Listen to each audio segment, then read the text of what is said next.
Guten Morgen. Good morning, everybody. Yes, great to be with you. We're live from Johannesburg.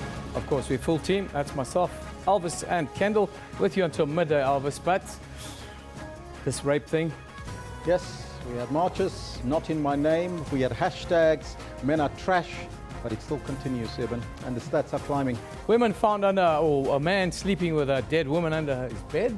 Yes. And we see school rapes, all of this in the last 24 hours or so. It's a little bit scary what is going on. So, you know, we've got to be tough and to the point sometimes and ask the uncomfortable questions. And that uncomfortable question we ask on our poll today, because we would like you to participate in that poll. There it is on your screen right there. Has rape in South Africa become a way of life? Hashtag men are trash. You've heard that one. Rape crisis, woman abuse, SABC News, as well as rape culture. The other hashtag that's missing there is rape culture. And I'll talk to the Centre of Violence about rape culture. Okay, there it is. Rape culture is there. 2/3 are saying yes. Now, we don't want to stigmatize this thing, but it is what it is. 77 votes and 64% of you are saying yes, rape has become a way of life. 36% are saying no. Pumi tweets us, Elvis, and says, just yesterday morning, a grade 12 learner was raped on school premises at Forest High in Turffontein. On the school premises. And how disturbing is that? Alex Matapo says, we need to stop that stigma of saying that rape is the way of life. But if we don't, Alex, we'll have a problem, because that engagement, that conversation needs to start, and we need to engage with it all the time. Alex, we have a rape culture, my friend. It is what it is. We have to attack it. We need guerrilla tactics to fight this war, no doubt. And of course, he says, bail for what to come out and kill more women and children, this pathetic government. Okay, I didn't quite get it. Anyhow, we're also asking a question of the day, of course, and our question of the day is, for me, the most shocking statistic, because I'm a father of 4 daughters, which means 2 of my daughters, if you read that question, will be raped in their lifetime if we follow the bare statistics, Elvis. Well, look, these are the statistics. We are the highest in relation to the global phenomenon and numbers in relation to rape. That number, almost half of all women in South Africa will be raped in their lifetime. That is scary. We would like to get your thoughts on that here. Across race groups, nearly half of the women in our country will be raped in their lifetime. Try and get your head around this. I know some men are uncomfortable with talking about this. They're abusing me on social media, calling me all sorts of names, but we're not going to go away from this thing. We need to attack it. Francis Nicholson tweets us, Elvis. He says, probably in a country where speakers of the truth like Mabel Jansen is offered at the altar of political correctness. Francis, it has very little to do with what we are talking about, my friend.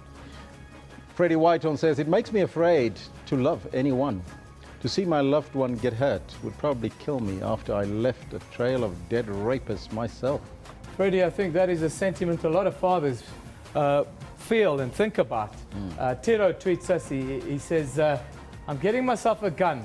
I don't want to be a statistic. So this is Tiro. And it seems as if there's an element of that developing in South Africa. Self-defense is what people are talking about. Getting guns and so forth. That's not the answer. For me, we need to attack the thing that is the problem, and that is rape culture, Elvis. Conversations, that's what it's all about. Let us know on the Twitter handle at SABC Newsroom, as well as on the Facebook page. But first, let's get down to business and take a look at our news headlines.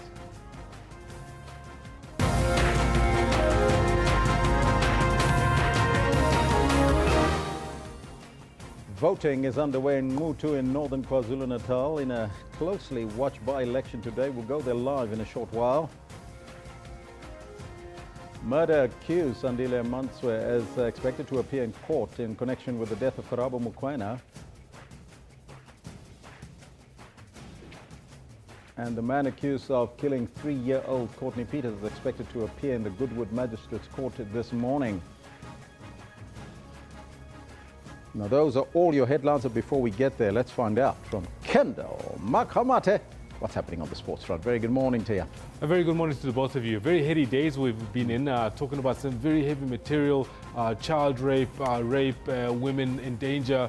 It's quite heavy stuff, and I'm hoping that I'm able to maybe bring some cheer to everybody, but we've got bombings that are happening as well. Yeah, Kendall, we live in interesting times. That's an old Chinese proverb, or curse, as they call it, and let's hope times become a little bit uninteresting, a little bit more boring as we go forward. No, 100%. Thank you very much for that. I'm hoping that at some point during the course of today's sports bulletin, I'm able to bring you a little bit of cheer. Good morning to you. This is what we've got for you in the sports today. Now, ahead of the first ODI against England, the Proteas team manager says they're happy with the security arrangements. I'm comfortable with the arrangements, but hopefully we'll need to see what plans are put into place at some of the other cities. Still in the shadow of the Manchester bombing, respect for the departed is shown by both sides amid increased security for the Europa League final.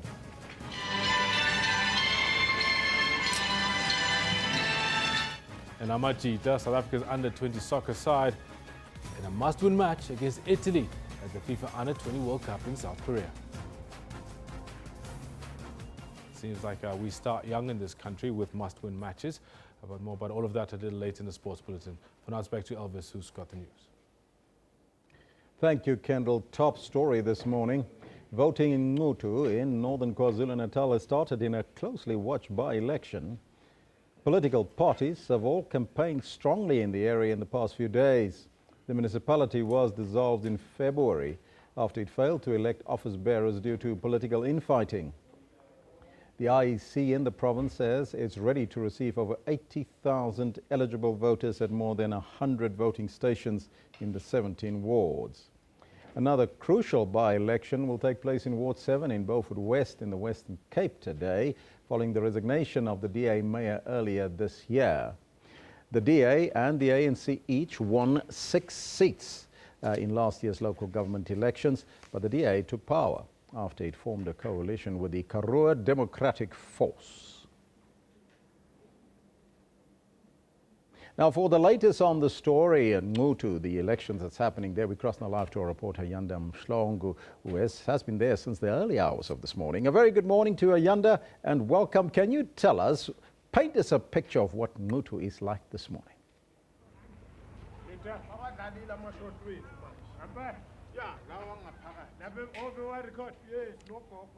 Ayanda, can you hear me?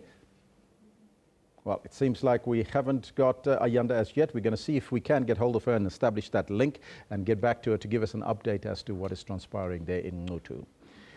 Meanwhile, Gauteng police are monitoring the situation here in Diepkloof in Soweto this morning, where residents have embarked on a service delivery protest. The residents has used various objects to blockade the Chris Hani Road to demand housing. The police's K. Makubela says that the situation is calm at the moment and the Chris Hani Bara road has been opened and they are monitoring the situation in the area. Police also say that the roads inside Diepkloof are blocked and people are blocked from going to work. They added that they will be trying to engage with the leaders of the community to talk to them and try and solve the problems there. Let's now go back to our reporter Ayanda Mhlongo, who is in Ngutu, to give us the latest there. Once again, Ayanda, can you hear me now? Very good morning to you, Elvis. Tell us what is the latest there in Ngutu. We understand that voting has started already. Yes, Elvis, absolutely. From 7 o'clock, voting stations here in Ngutu, 116 voting stations across the 17 wards in the area of Ngutu have indeed opened at 7 o'clock sharp. Earlier on, we did speak to the Provincial Electoral Officer, Mr. Mawetu Mozore, who did confirm to us that it was all systems go at all the voting stations, that everyone is supposed to be there, all the officials, they are at the stations, party agents. So the voting is continuing. I think we're now at about 2 hours or just after 2 hours since the stations open. And just at this station where we are, it's quite busy. I can tell you since this morning, people have been slowly trickling in. In fact, when we arrived here at about 6:30 already, there were some people that were lining up outside waiting to come in to the voting stations. But they said that in terms of security as well, everything is in order outside. All at all the voting stations. There's adequate police deployments. There's also going to be other police that are going to be just moving around in the area, and they will respond to particular areas if the need arises. But in terms of security, there has been no incidents since the stations opened early this morning. And as I said, from the IEC, they said that they've had good reports. It's all systems go. If it's all systems go, this election, we saw a number of political parties going there over the past week and campaigning really to do so. Why is this important? Why is this by-election, rather, so important for the political parties?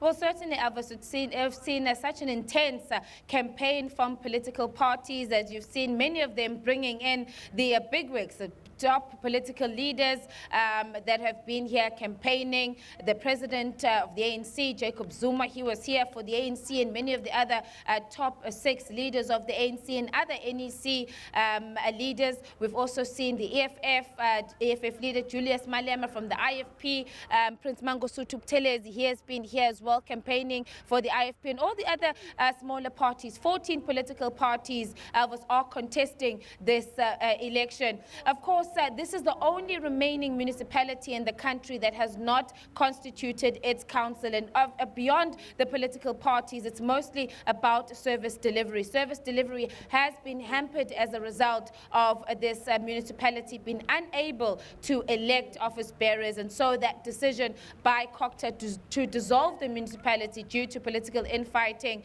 in February, and saying that their biggest concern was because of the people of Ngutu and with regards to a service delivery. This, Elvis, is largely a rural area, and service delivery has been rather slow in some areas. Yes, some now have electricity and water, but there are some areas that do not have electricity and water, and people are still desperately waiting to get the minimal basic services. Roads, road infrastructure as well. It's gravel roads in largely 90% of this area. Children walk very, very long distances to school. Youth were complaining about jobs, saying that there are not a lot of jobs that are available here in the area of Ngutu, and just activities for the youth as well. And they've also been crying out to say there's a large number of young people that are sitting at home. They don't have any activities. There are no jobs, and they're hoping that once this municipality is functional, that it will be able to create jobs, at least for young people, also to attract businesses into the area, so young people can also then find jobs. But mostly for all of them, the people that we've spoken to in the couple of weeks that we've been covering here, going to the door-to-doors, meeting the people of Ngutu, they are saying that their vote today, for above everything else, is for service delivery. What are you hearing on the ground there from the community members? Who is most likely from the political parties to take Ngutu? Well, Elvis, that's a very difficult one at the moment. I guess the voters will make their mark and will know this, or hopefully around midnight today. The results might come in at midnight. That will depend on the numbers, of course, at the voting stations. But it's been, it's a hotly contested by-election, Elvis. I can tell you that all the political parties, especially the main political parties, the IFP and the ANC, which are the main rivals in this election, they are very eager, or confident rather, that they are going to win in this council. The ANC has already said that they have smelt a victory. They held a press conference and they're saying that they've done enough groundwork in the area. They're saying that they've grown their support and they're very confident that they're going to win the Ngutu municipality. The IFP, as you know, in the 2016 local government elections, the IFP had the bigger number of seats, which was 15 seats. They're saying that they are not only going to retain those 15, but they're hoping to even go further and add more seats to that. And hopefully they want to come out as the majority party. But as I said, Elvis, we still have to wait and see. 14 political parties. So it's up to now the community of Ngutu to decide who is going to take over or run the Ngutu municipality. Will it be an outright majority for the top parties, or are we once again going to find ourselves in a situation where again the bigger parties will have to rely on the smaller parties to come and assist? But of course, we'll just have to wait and see. Around midnight, those results should start coming through. Ayanda, thank you so much for that report. That's our reporter Ayanda Mshlongo coming to us live from Ngutu in northern KwaZulu-Natal. We'll keep you updated during the course of the day on the election there. Now, the African National Congress says it's not satisfied with representations by Eskom and the Public Enterprises Minister Lynn Brown in Parliament on the reinstatement of the Eskom CEO Brian Molefe, and says it could amount to perjury. There's been a huge public outcry after the Eskom board resolved to bring Molefe back instead of paying him a 30 million rand pension payout. The Eskom board insists that Molefe never resigned from the power utility but was rather on unpaid leave. The ANC says this doesn't tally with a letter written by Brown in November last year saying that she had appointed Machele Koko as Eskom's acting CEO following Molefe's resignation. ANC's national spokesperson, Zizi Kodwa, says that they're calling on government and parliament to act. We find that quite strange because if you are on unpaid leave, there is no way you can take another job. And therefore, on the basis of the two letters, his letter, Mr. Molefe, and the letter of the minister confirming that he had left the power utility, the suggestion from Northwest, it could only make sense on the basis of two letters that he can now be a member of parliament. And we think that the latest development are very disingenuous. They are worrying us. That's why we continue like we did last week to direct our government to deal with this issue decisively. And the only way to deal with this issue decisively is to rescind and to withdraw that decision or to reverse it. Meanwhile, Cosatu Secretary General Bekin Jalinjali says that Cosatu is still committed to the tripartite alliance and will remain an ally of the ANC, although it is difficult. Speaking to SABC News this morning, Jalinjali also admitted that their relationship with the African National Congress is at a low level. We are an independent organization. We have to sort it out ourselves.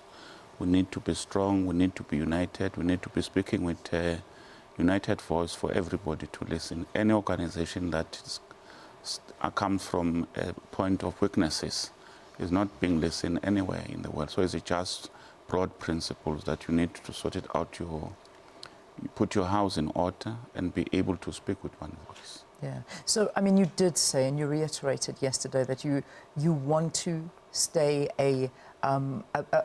your commitment to the tripartite alliance and that you will remain an ally of the ANC and a very firm ally.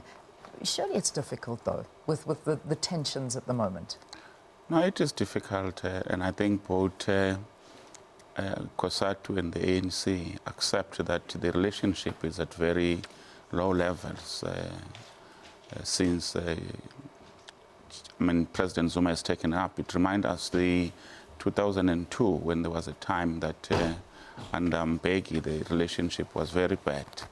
So I think we're at that stage where we need to be honest to one another and be able to speak the truth and what our interests, the interests of our members are, and be able to communicate that to the ANC ambiguously. Yeah.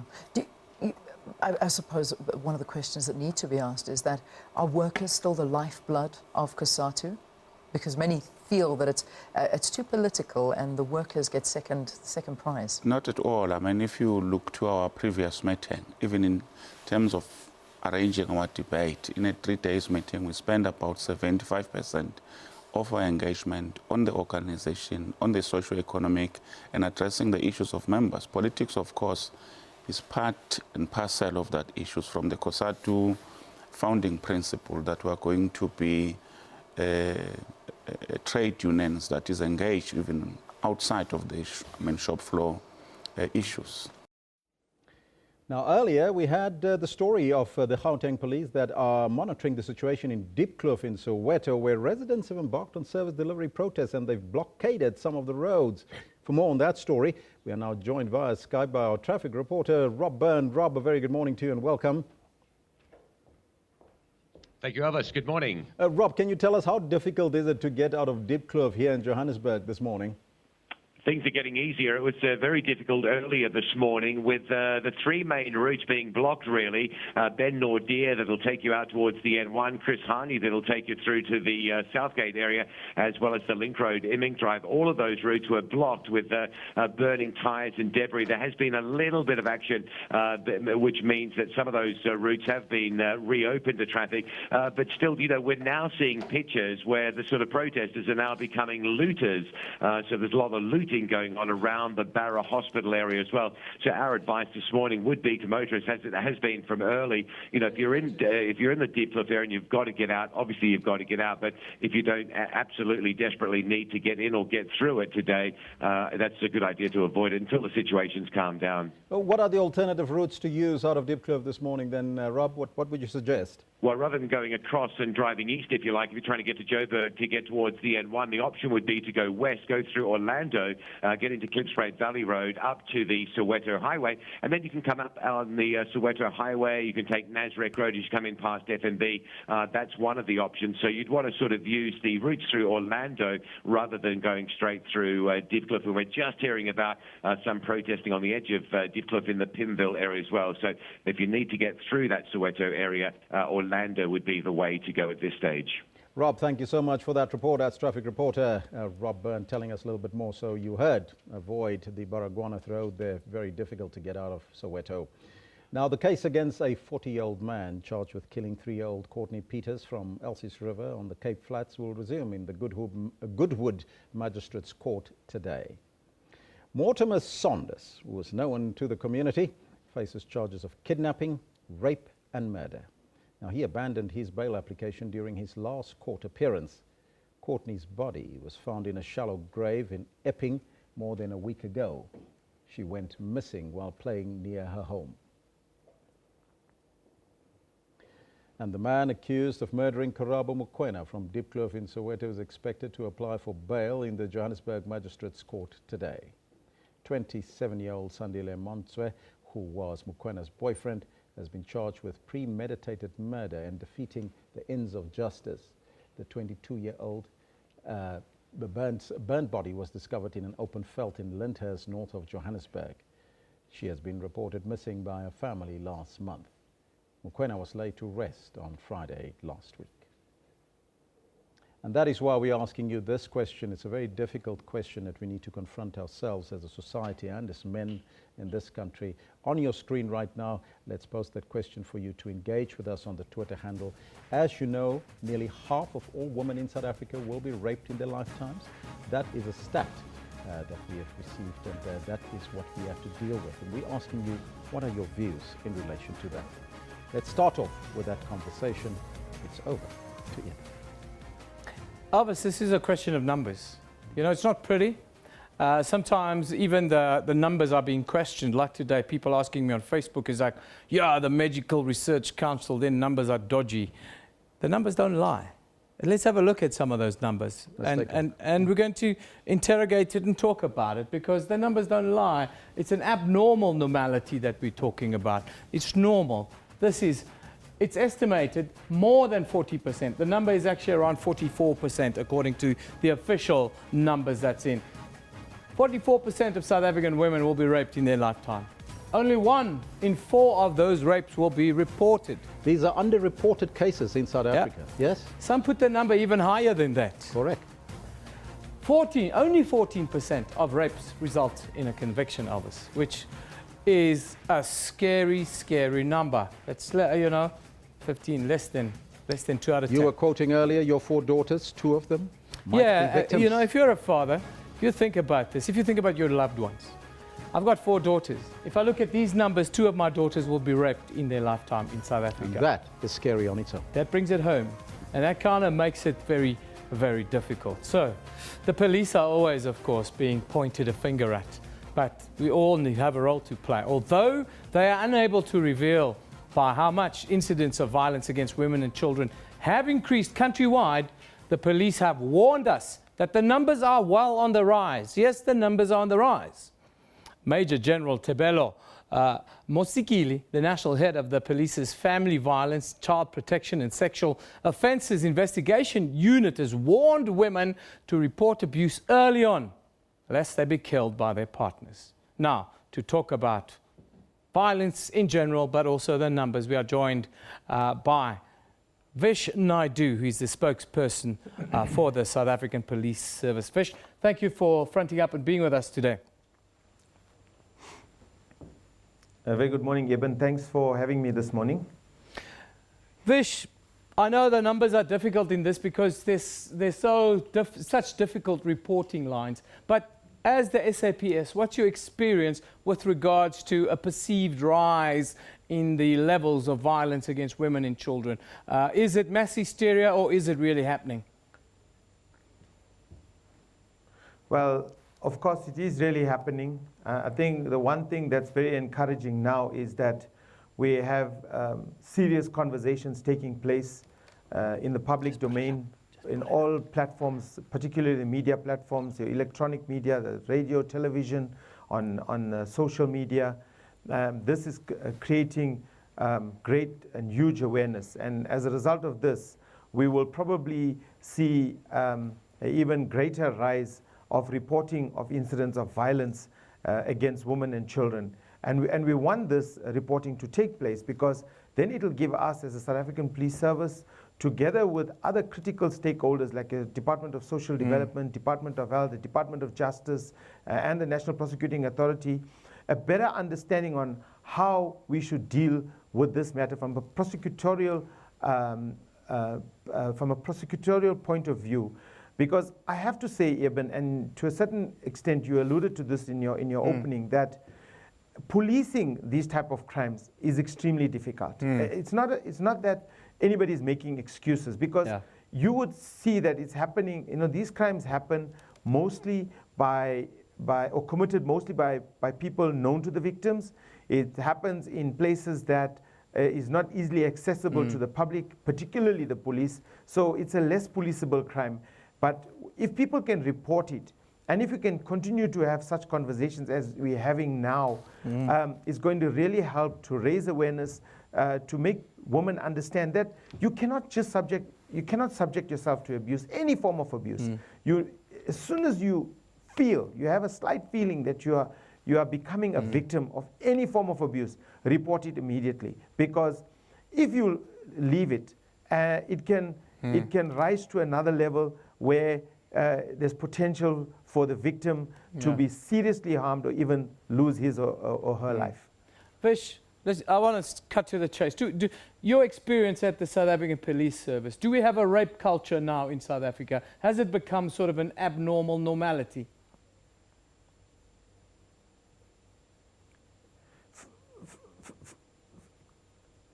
Eben, we always, this has become such a cliched a line.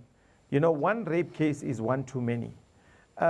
If you look at the number of women that are being abused and that are being raped now, it's really seriously concerning.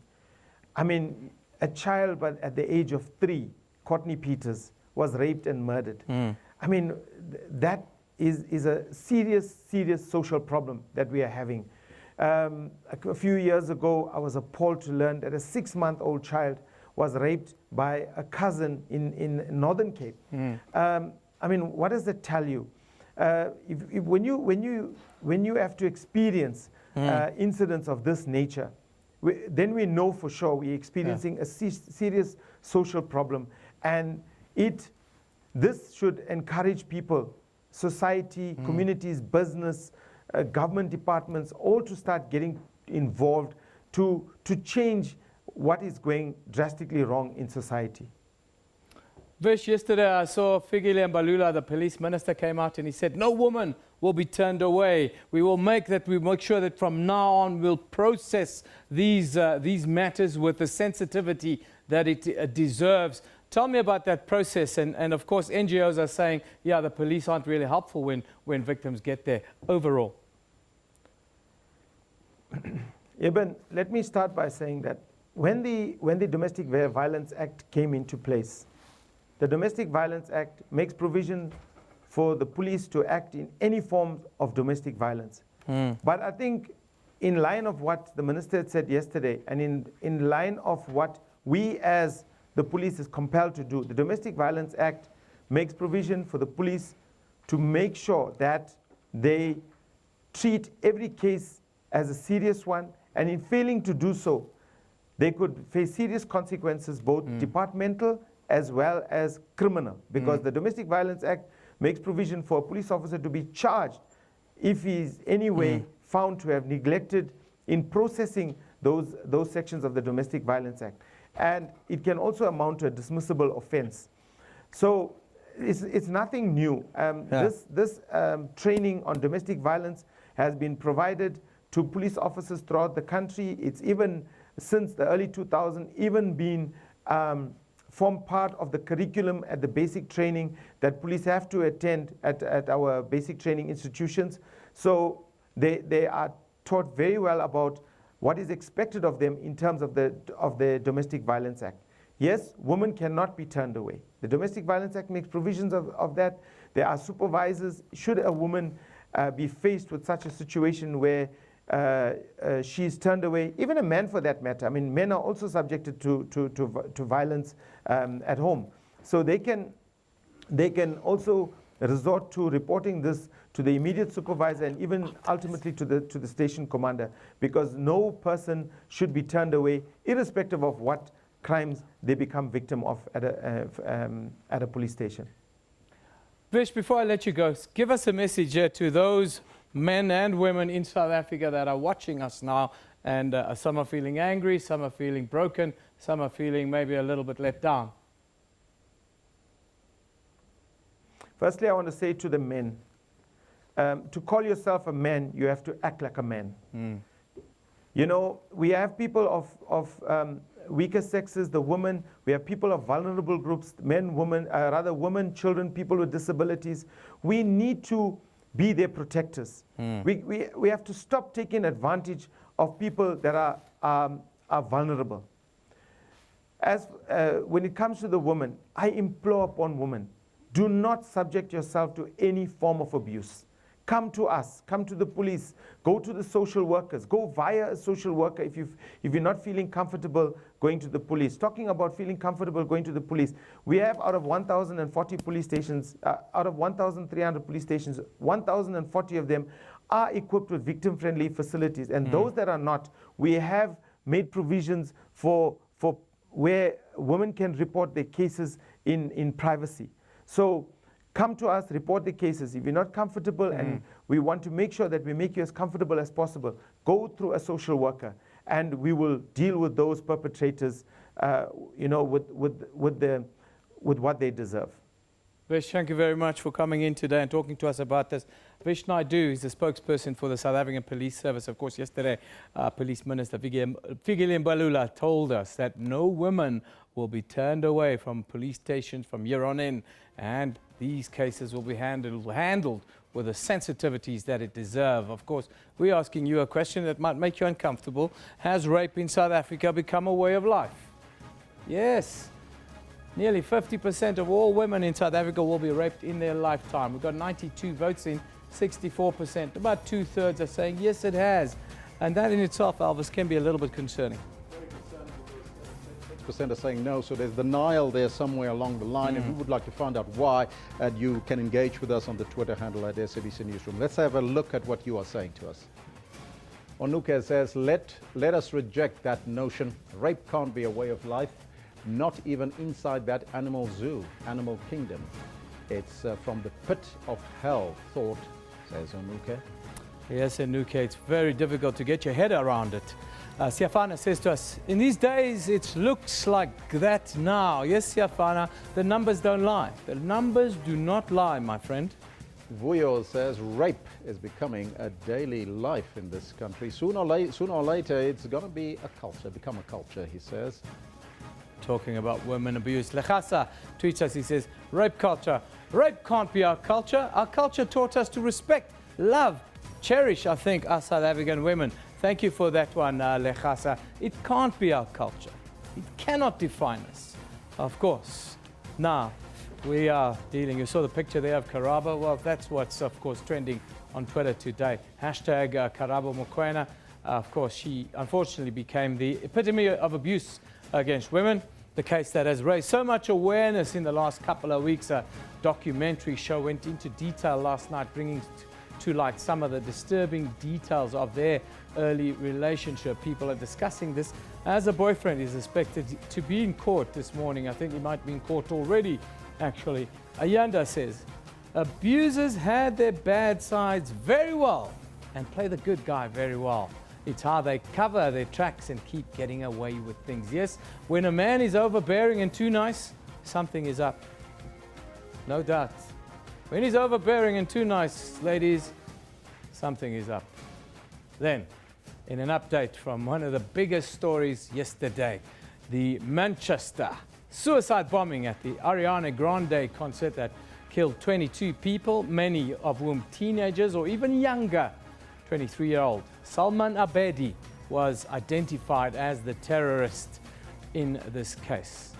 Thousands have gathered at a prayer vigil for the victims and to show defiance against terrorism. There were signs that tried to move away from stereotype. This sign says it was a monster, not a Muslim. Other main cities across Europe lit up their iconic monuments to show support. However, following this attack, teens have called for Justin Bieber to cancel his UK tour dates. Yeah, of course, he's just left our shores here in South Africa. Justin Bieber, after delivering an underwhelming performances, some of the people said here in South Africa, at 1,500 Rand a ticket. Then, in other news, the very original James Bond. Yes, if you're my age, this was the guy, the James Bond of your time. If you're in your 40s, this is your James Bond. Roger Moore. The official James Bond account at 007 posted this picture, which says, "We are heartbroken at the news of Sir Roger Moore's passing. We shall miss him enormously. Our love and thoughts are with his family." Yes, this was the James Bond of the 80s. Our picture of the day comes from Ravi Naidu, and it's captioned, "Picture of Steenbras Dam." Now just have a look at this. If you know the Cape, this is above the Hottentots Holland Mountains. Steenbras Dam. This was what it looks like as we came to land in Cape Town. Dire. There's no water there. You can see Gordons Bay at the bottom. At the top, you just see sand. Sand on top of the mountain. Save water. Yes, there are lots of things happening. People in Cape Town, very difficult. CNN reports that only about 55 days of water left in Cape Town, and the outlook for rain over the next month is even worse. So, we move on now. Take our comment of the day from Mark Clifford. Mark Clifford, who says, "A true legend in Bond history, only surpassed by his kindness, generosity, and humble nature. Rest in peace, Roger Moore." Yes, that was the Bond. Anyhow, take a look at the court diary now, and you'll see a lot of cases of interest. Of course, here in Johannesburg, the one that's in the headlines is always the man accused of murdering Karabo Mokoena from Diepkloof here in Soweto is expected to apply for bail in the Joburg Magistrates Court. Mokwena's boyfriend, the 27-year-old Sandile Mantre, has been charged with premeditated murder and defeating the ends of justice. In the Western Cape, the other case that's tearing us apart is the 40-year-old man, Mortimer Saunders, charged with killing 3-year-old Courtney Peters from Elsie's River on the flats there. It's expected to resume in the Goodwood Magistrates Court. Of course, Saunders is facing charges of kidnapping, murder and rape. He abandoned his bail application during his last court appearance. Courtney's body was found in a shallow grave in Epping more than a week ago now.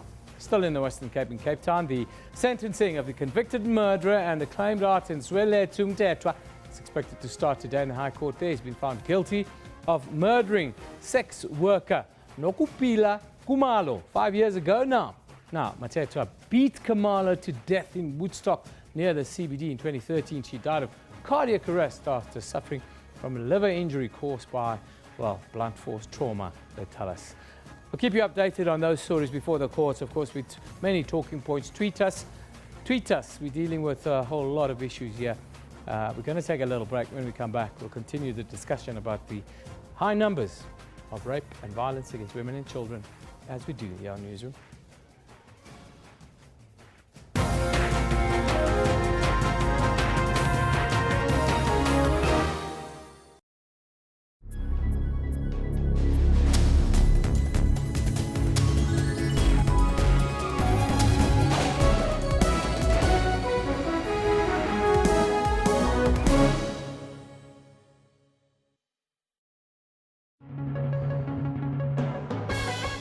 thank you so much for tuning in to Media Monitor. I'm your host, Alicia Jali. What has been happening on the digital front? To win the CAF Championship was a huge thing, and perhaps we ought to have celebrated him even more. Absolutely. 73% of our schools, regardless whether they're in the township or they're in urban areas, if you go to those schools, you are guaranteed a matric pass. It is the one thing that we haven't done well as a country. We have thrown money at it. I mean, if you ask for figures, you'll be told we're spending well in education. 90 billion. But the performance of the system has not been good enough.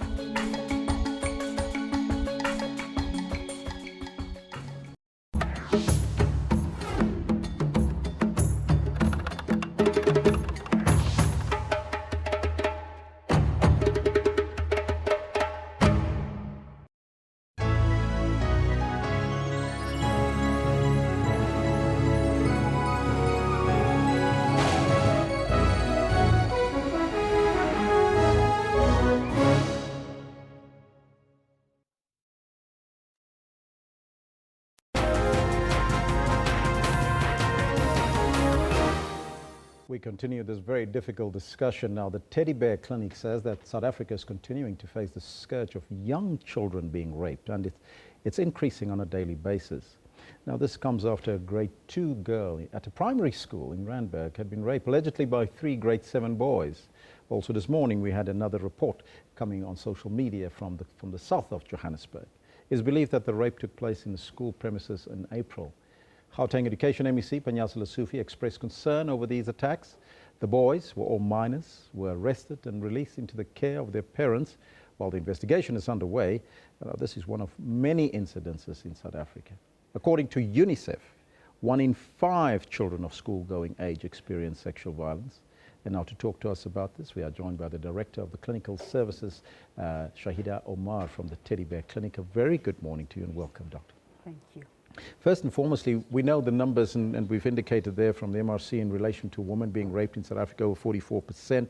We heard from UNICEF, it's 1 in 5 children that might experience sexual violence in their lifetime.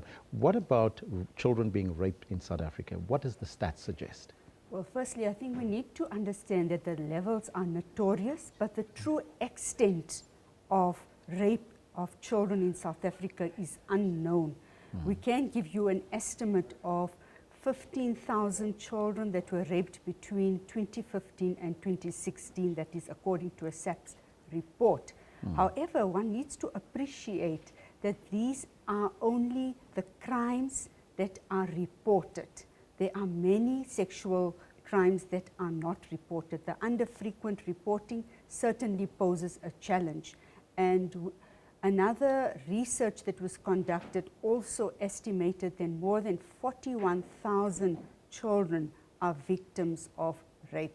So this is definitely a huge concern, and it is something that is on the increase because for me, that if we go back in 2001, we talked about baby Tsepang, and who was 8 months old, a victim of infant rape. And then there was another baby in the Western Cape, 9 months old, who also was also a victim of rape. And both these little ones had undergone reconstructive surgery. So what has actually changed? We are now in 2017, and we continue to see this at an alarming rate. Now, the number sounds absolutely horrific, and it could be even double because it's underreported. And why are these cases so underreported, Doctor? I think, thank you for asking that question, because often working with victims on the ground, and certainly with the primary caregivers, the kind of reception that they receive, victims' rights, when they get to station level, they are often not receiving the kind of support and immediate attention that they should be. There are pockets of excellence, as we heard earlier Vishnu Naidu speaking to, but there are many challenges on the ground.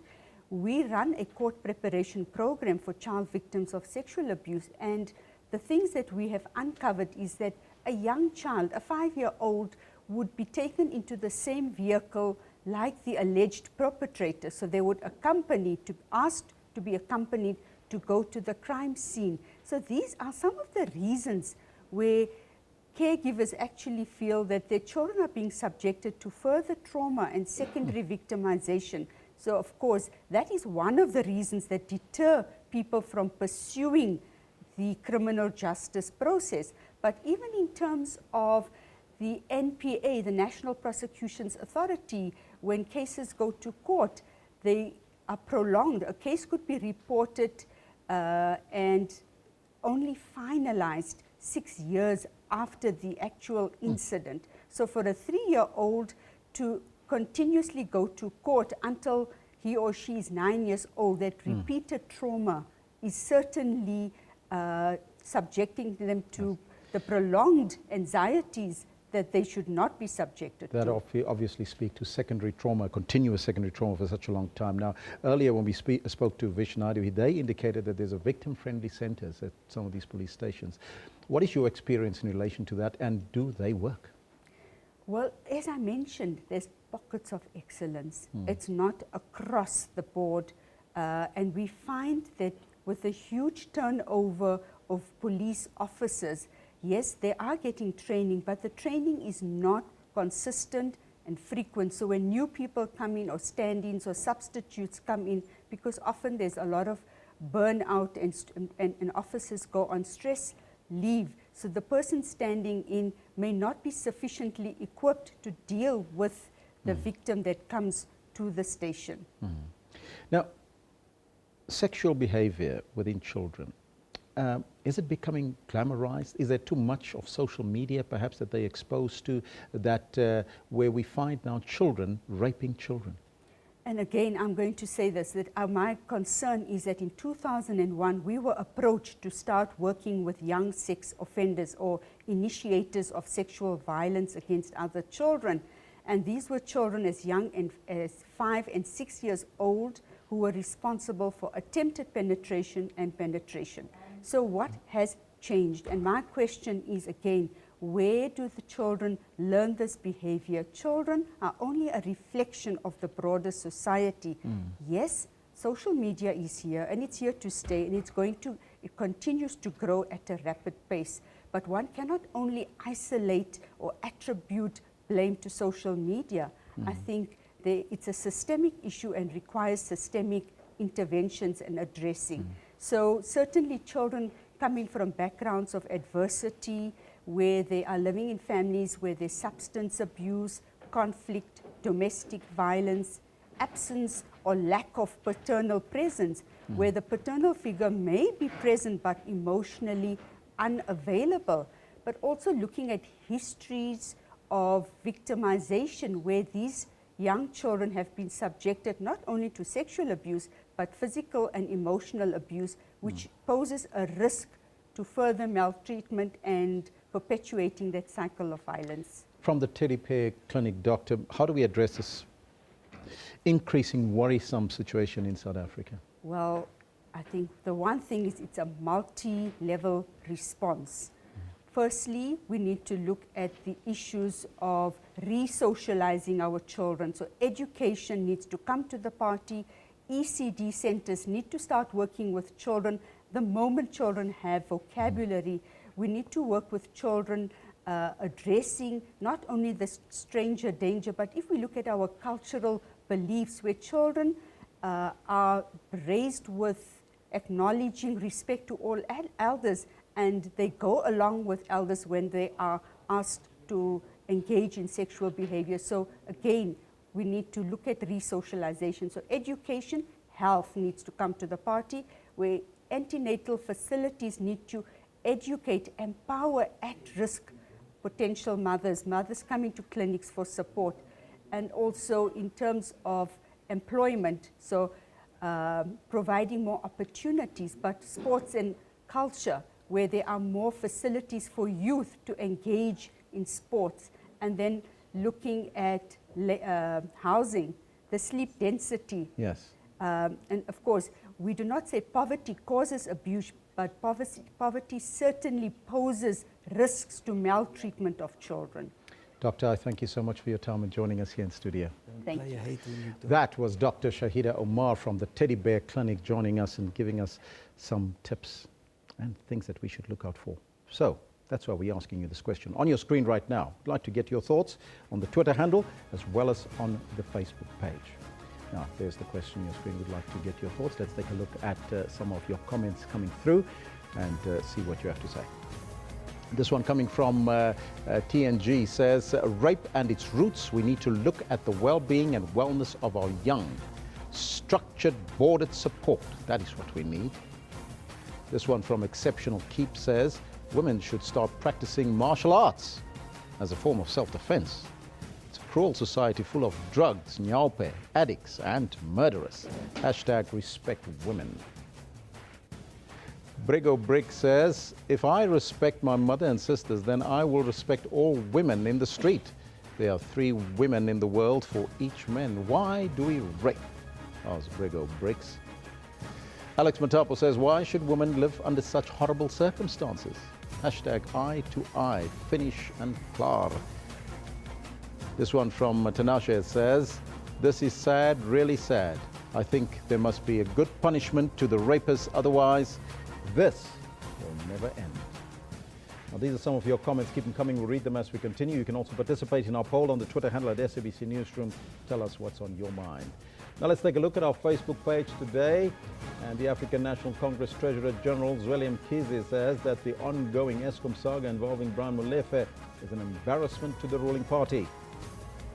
Then we take a look at the Sudanese President Omar al-Bashir accused Egypt yesterday of supporting rebels at war with Khartoum. That's a week ahead of the visit to Cairo by Sudan's foreign minister aimed at easing the tensions between the neighboring states. And finally, the man suspected of carrying out Britain's deadliest bombing in nearly 12 years was named. He is Salman Abedi, age 22. But police declined to give further details about him. Now, you can find all these details and more on our Facebook page and the SABC News website. You can go there at any time. Let's now take a look at the newspapers from around the globe, and the front page is there. And we start off here in Europe. Libya terror link. The Times reports that the suicide bomber who murdered 22 people at a concert in Manchester had recently returned from Libya, and it emerged last night as Britain was put on alert for another imminent attack. Moving to New York, the Wall Street Journal says that the British government raised its terrorism threat level to critical yesterday, suggesting fears of another attack as police identified the suicide bomber who killed 22 people and injured dozens of others in an attack on concert goers there. And finally, in Israel, the Jerusalem Post reports that the US President Donald Trump ended his 28-hour trip to Israel yesterday afternoon, extolling the prospects of Israeli-Palestinian peace, but leaving no clear indication of how he plans to help bring it closer. Those are your newspapers from around the globe, and that's where we end it for this hour. But now we go to sports with Eben and Kendall. Yeah, Elvis, thank you very much. It used to be the biggest development in South African sport whenever a new Bok captain was announced. Well, the new one is the Lion skipper. Warren Whiteley is going to captain the Boks this coming June. It's going to be against France. It's going to be difficult. A lot of people are critical of this. They're saying, well, he's not the best number 8 in the country. What do you say to that, Kendall? I think they need to sit down. Warren Whiteley has proven his mettle time and time again through a season and a half already. From last season already, a lot of people are looking at Warren Whiteley as definitely the man to step up to Dwayne Vermeulen and maybe fill Dwayne Vermeulen's boots at his best. And you know what? I think he's done it again and shown that he's the right man to lead the Springbok squad. I like Warren Whiteley. He's a smart player. Yeah. He's not the biggest player, but we need to get over this obsession with big and with size. I think it's proven, especially the Blitzboks have proven to us that you don't have to be the biggest side to be the best side, and that, you know, this idea that a good big one will always be better than a good small one. Well, you leave the special talent out of that equation when you think like that. 100%. And I think it also starts speaking a little bit towards Alistair Coetzee's mindset coming into this particular season. He had a torrid season last year, and it didn't pick up as well as people would have hoped against after picking up from Hanneke Meyer. But you know what? He's come in now. He's got his second season, his second bite of the cherry to make sure that he can now talk about exactly what's happening with the Boks. I'll tell you what. He's going to go back to type. He's all defense. The man's all defense, and he's going to use Warren Whiteley's brains behind the pack to make sure that he can feed the Elton Yankees and start getting the ball to the backline as well when it makes sense. He's also one of the most loved players in the country, which I think will be a big unifying factor, hopefully, within the Springbok group. Hopefully they can get past the kind of provincial mentality that's always hampered the Boks. No, absolutely. You know what, even before we get too far ahead, there's a whole lot to talk about as well in terms of the Proteas. You know what, the Proteas right now, they're sitting out in England. There's been this massive bomb that went off in Manchester. And yeah, the Proteas are not playing there right now. They're playing in Leeds tonight, but they will be getting to Manchester towards the end of their tour in England. And the one thing that Mohamed Musa Haji, the team manager, said, which is we're going to be playing a little later on in the show, is that, you know what, they're happy with the current security arrangements. And they're going to take it day by day to see how the other venues are being dealt with by the English. Of course, today the Proteas are playing England in the first of that warm-up series. It's a kind of warm-up for the Champions Trophy, but it's still going to be very competitive, I would think. I would imagine that the English are going to give them as good as they can give them. It's a proud side that's going to be up against the Proteas, and the Proteas will be trying to make sure that they've got the right combinations in place. So I think it should be a good match to try and look out for. Thanks, Kendall. We'll bring you all of the results of this game tomorrow. Of course, it should be very interesting to see what South Africa's bowling lineup looks like in England. I think the rest of the team is fairly secure, but which are the bowlers that are going to make it? I think Kagiso will be leading the attack, but who's going to join him? We'll let you know about that tomorrow after this result. Kendall will be back, of course, with us at 10:40 to give you a complete update. There's been a lot happening in the world of sport. We'll see you back at the top of the hour with another full news bulletin and, of course, analysis and a look at rape culture. Don't miss it.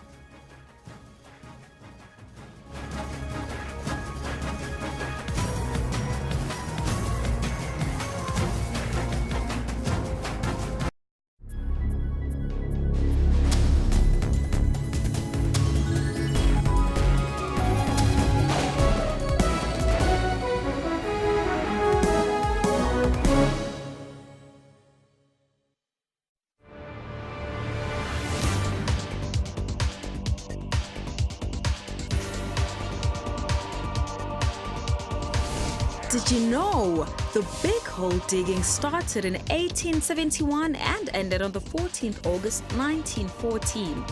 The hole produced 2,722 kgs of diamonds.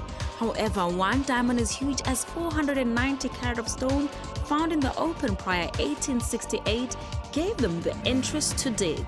Extracted from 22.5 million tons of soil. Today, the hole sits at a breathtaking 214 meters deep. Kimberley Big Hole attracts tourists from all over the world, taking a vintage tram past the city, then cycling around the Big Hole.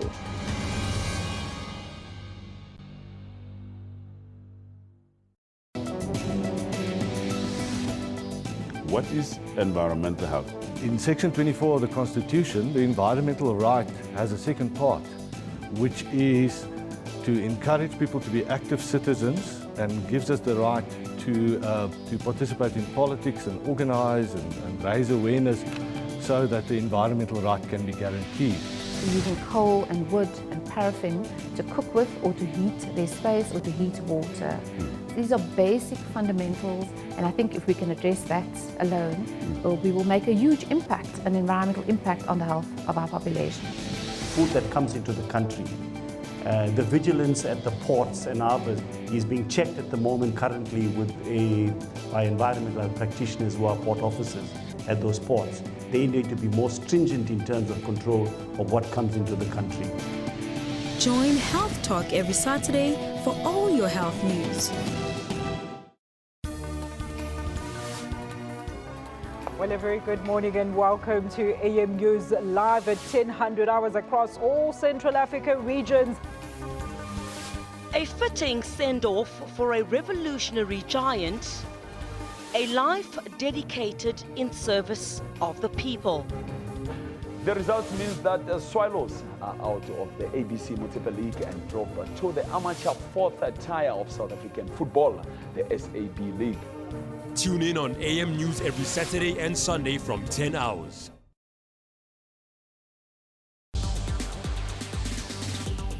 Africa is getting more and more digitized, and people have to navigate through an increasingly connected world. I did a call my bay over here.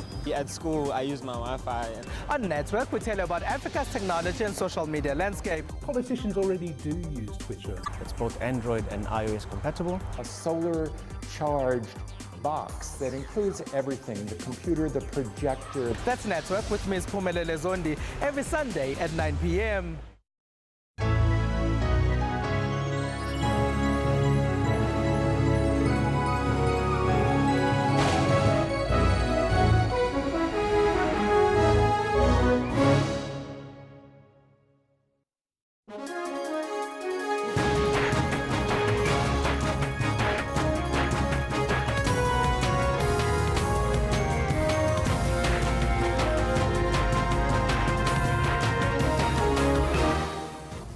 Yeah, we are dead live here from Johannesburg. Myself and Kendall Mahamati with you for the next hour, bringing you all the best from the world of news and sport and a little bit of an analysis with our themes of the day. Of course, Kendall, today we're talking about rape culture and we're talking about the issues not going away. A guy had a woman that he killed and raped under his bed, on the East Rand. Yeah, no, it's phenomenal. It's like phenomenal how bad it's gotten in South Africa. It's becoming totally endemic.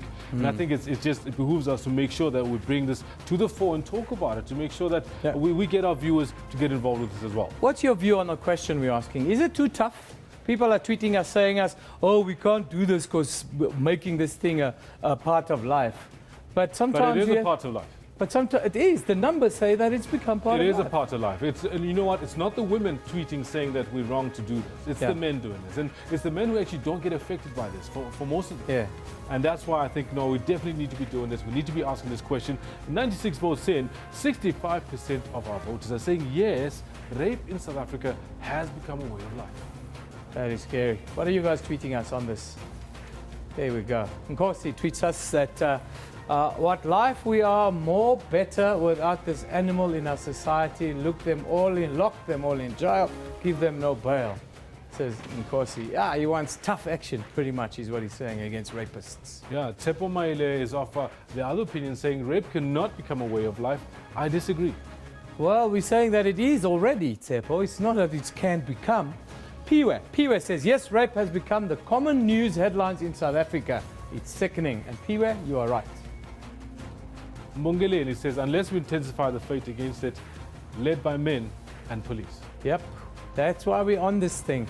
As men, we are taking responsibility for this thing. Katlejo says it's a way of life to these animals who can't seem to control their massive feelings. Let's protect women with everything. Only men can do so.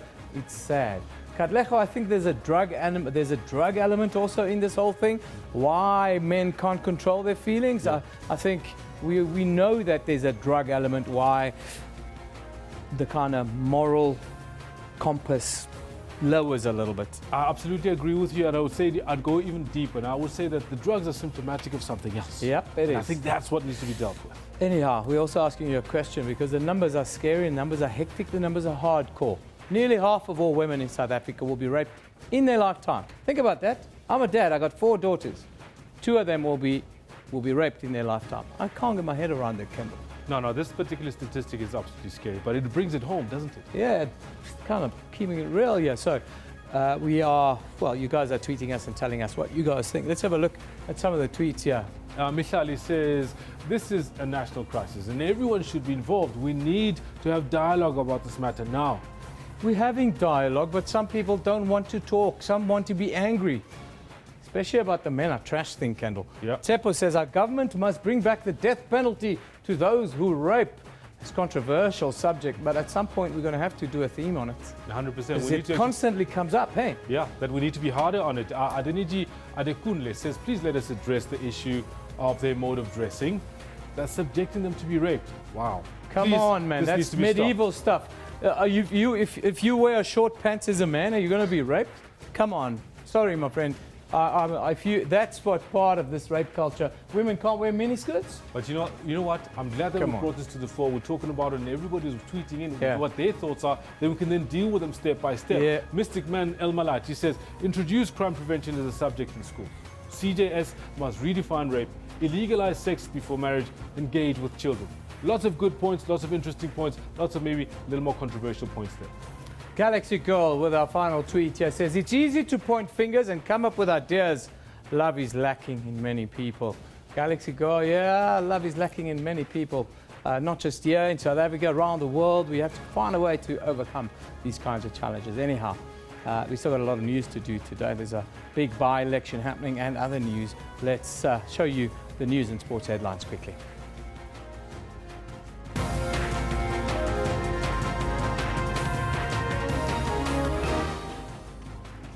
Voting is underway in Rutu, northern KwaZulu-Natal, in a closely watched by-election.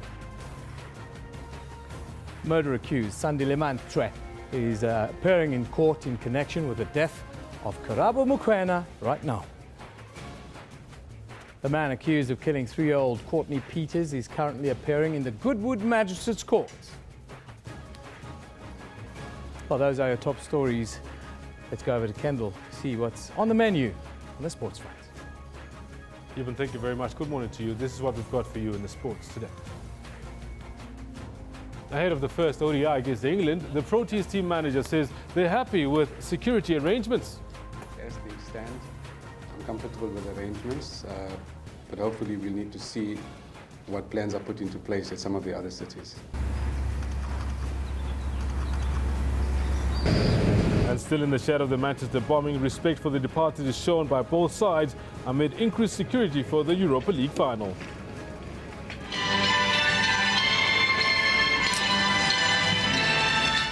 Amadita, South Africa's under-20 soccer side in a must-win match against Italy at the FIFA Under-20 World Cup in South Korea.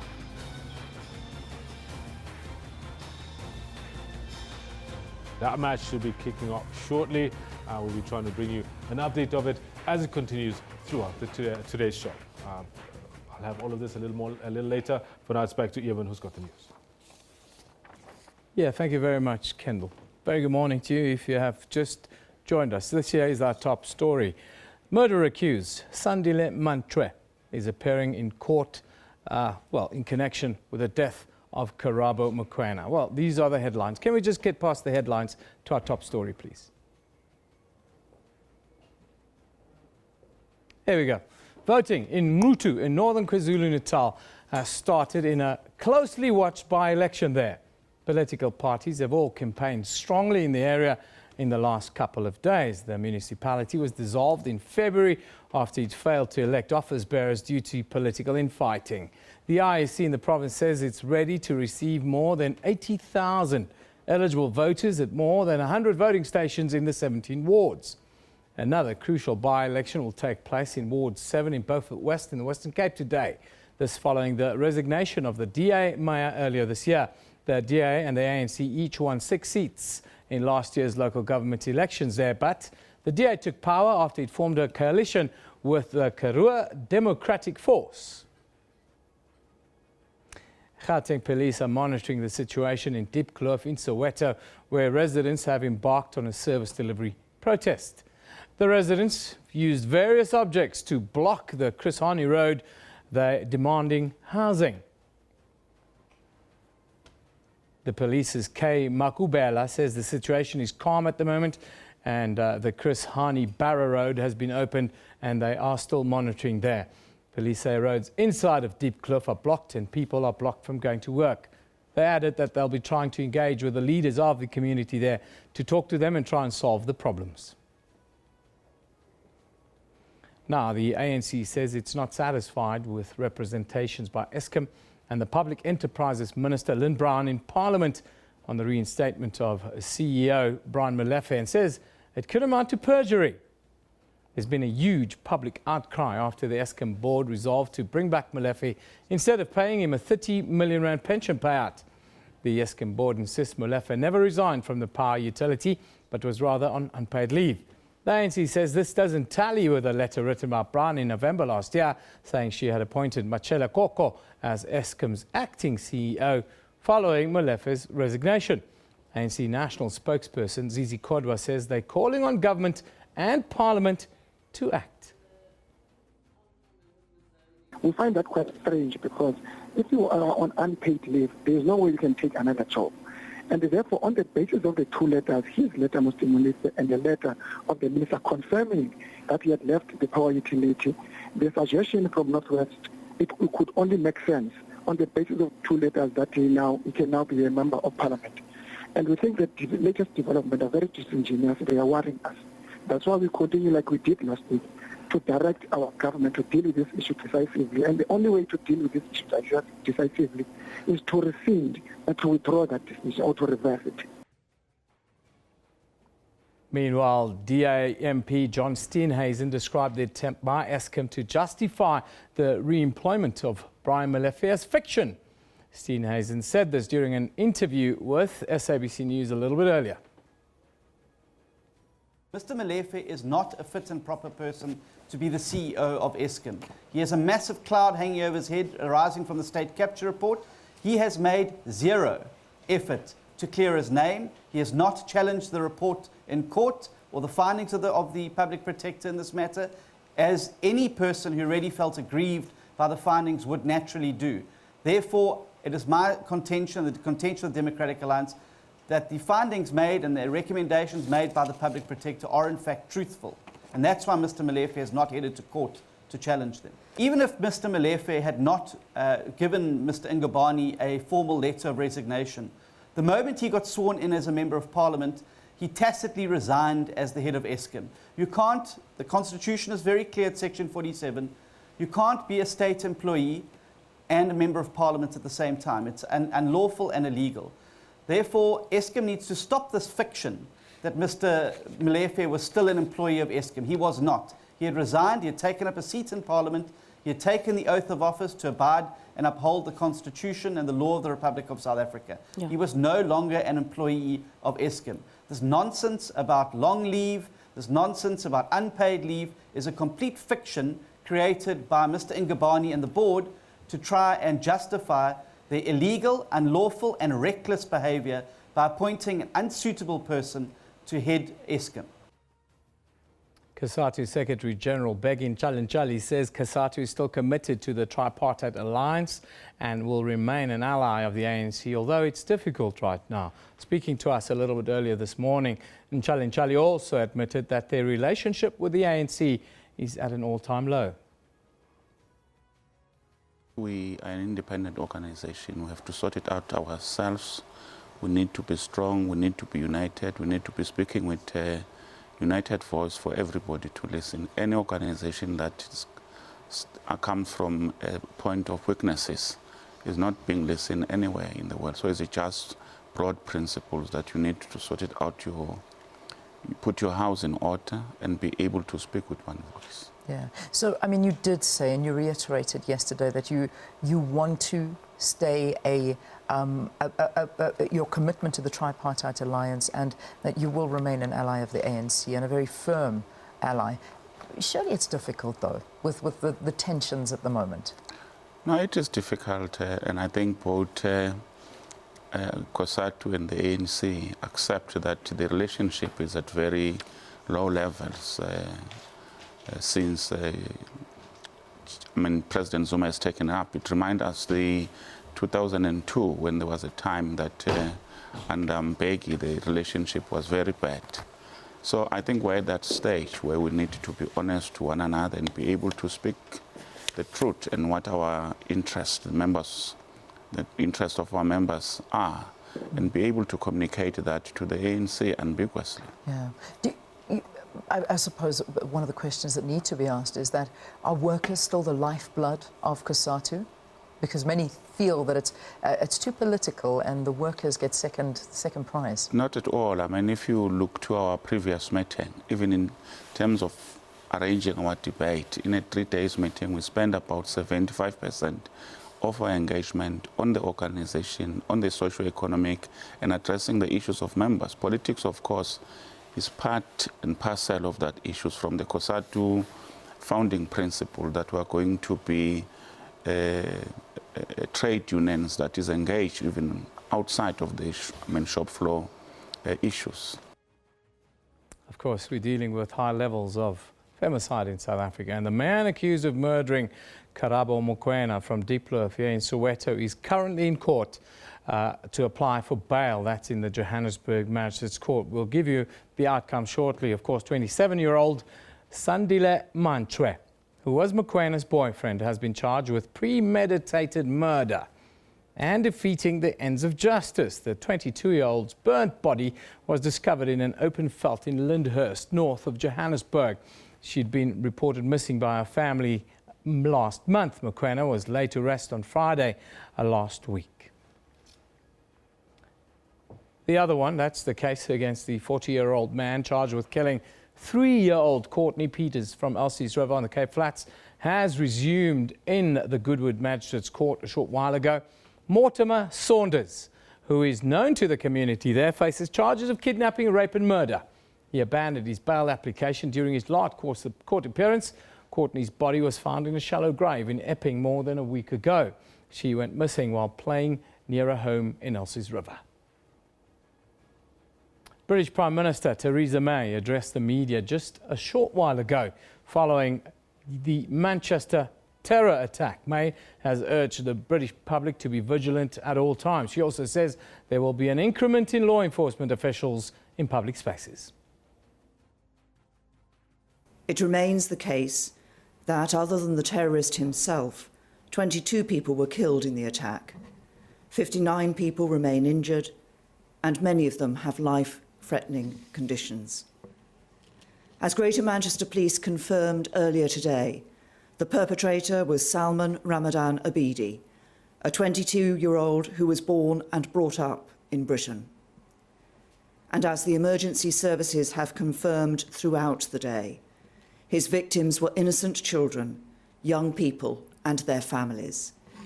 Our thoughts and prayers are with them all. But the work undertaken throughout the day has revealed that it is a possibility we cannot ignore, that there is a wider group of individuals linked to this attack. It has now concluded, on the basis of today's investigations, that the threat level should be increased for the time being from severe to critical. This means that their assessment is not only that an attack remains highly likely, but that a further attack may be imminent. This means that armed police officers responsible for duties such as guarding key sites will be replaced by members of the armed forces, which will allow the police to significantly increase the number of armed officers on patrol in key locations. You might also see military personnel deployed at certain events, such as concerts and sports matches, helping the police to keep the public safe. I ask everybody to be vigilant and to cooperate with and support the police as they go about their important work. Of course, back home here in South Africa today, we continue to deal with the issues of femicide and, the murdering of our partners, including rape. And we ask today, the question we deal with is rape culture. The numbers are scary. Nearly half of all women in South Africa will be raped in their lifetime. We've asked for your views. Yes, it's a scary fact, isn't it? Think about it. If you're a father or if you're a husband, think about this fact.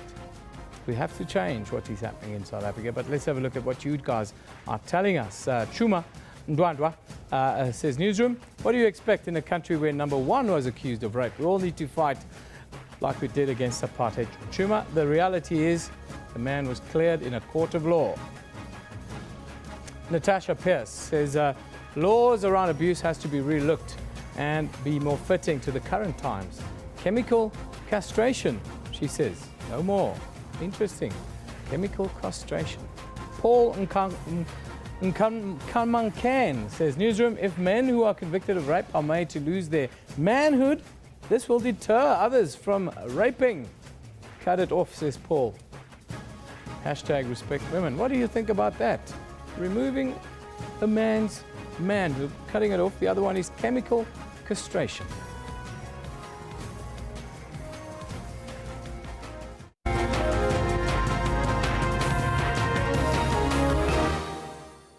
Rape and other forms of violence against women remain notoriously high here in South Africa. It's estimated that more than 40% of South Africa's women will be raped in their lifetime. That only 1 in 4 rape cases are reported and that only 14% of those result in convictions. Now, last week, men in South Africa took a stand in solidarity with women and children who are victims of sexual violence. Why are the rape numbers so high in our country? To talk about this, we are joined by Nonhlanhla Sibanda from the Centre for Violence and Reconciliation here in South Africa. Very good morning to you. Thanks for being with us. Good morning. Has rape become a way of life here in South Africa? Unfortunately so. I mean, the reality is that we are living in a society where sexual violence and rape have been normalized, trivialized, and excused even. We're living in a society where gender stereotypes and myths are a way of life even. And it is those very myths and stereotypes that perpetuate a rape culture.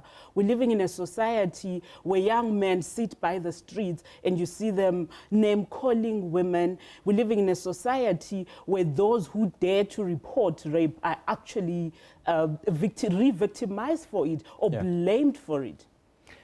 This institutionalized patriarchy, it seems, that you are talking about. Talk to me about that and the effect that it has long-term. So the reality is that we need to understand where rape culture is coming from. And rape culture is embedded in the very rules and social practices around what it means to be a man and what it means to be a woman. And such rules and practices are embedded in our own cultural institutions, religious institutions, and sometimes in academic institutions and in workplaces where certain behaviors are excused, where male aggression is actually celebrated or encouraged. And those are some of the things that we need to be dealing with as a country. How do we change these attitudes? Because we ran Men Are Trash last week. I ran it again on social media this morning, and the reaction that I get from some men is anger, and they put hashtags up. But yeah, women are also trash. Why do you think men feel so hurt by this kind of campaigning? I actually think the anger is good.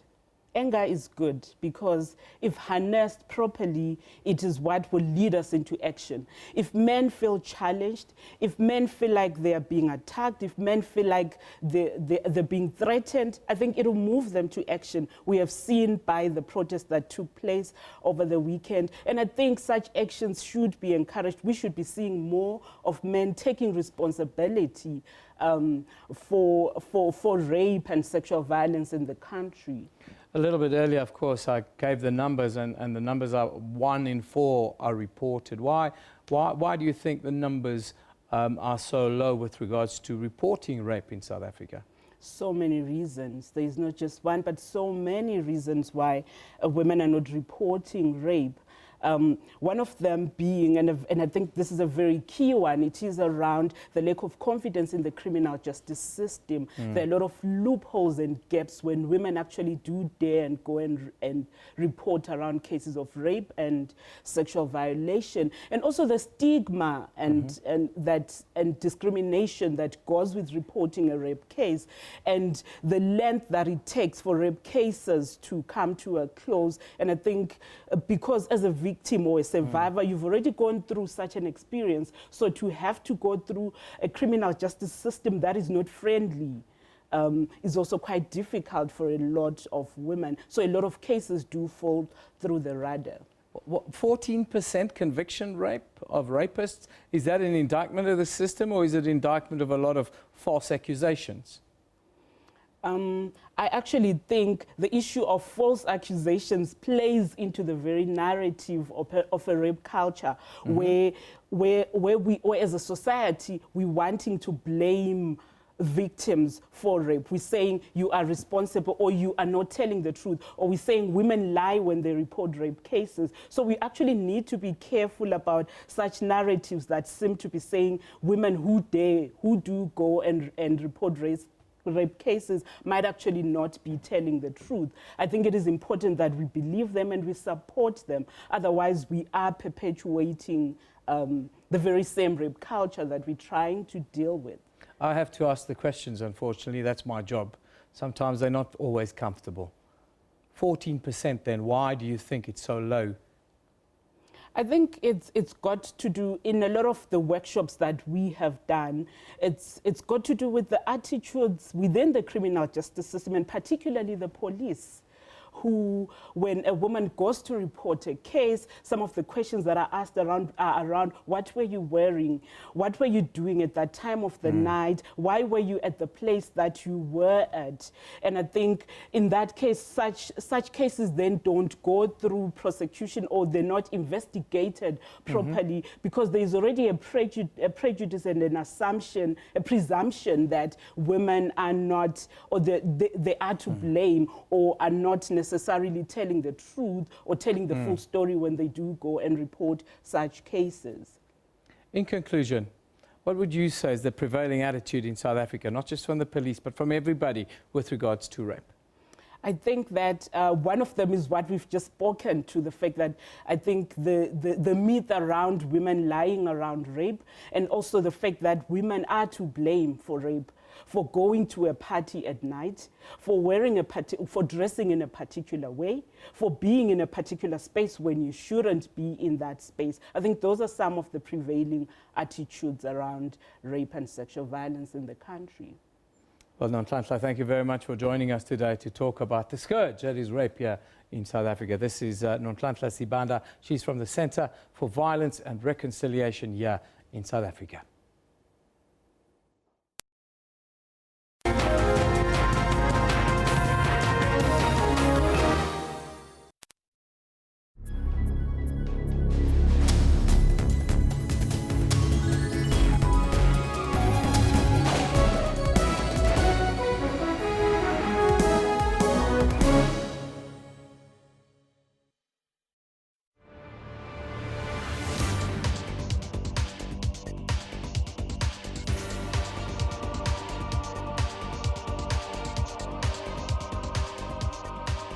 The fossil hominid sites at Sterkfontein Caves, known as Cradle of Humankind, were declared a World Heritage Site on the 2nd of December 1999. The Cradle of Humankind covers an area of over 47,000 hectares of privately owned land northwest of Johannesburg. Most of the site is on dolomite, a rock type which is slightly soluble in water. There are currently over 200 caves on the site and 13 fossil sites. We know that Australopithecus africanus were present in the cradle from about 2 to 4 million years ago. It is generally known that hominids are close relatives of human ancestors.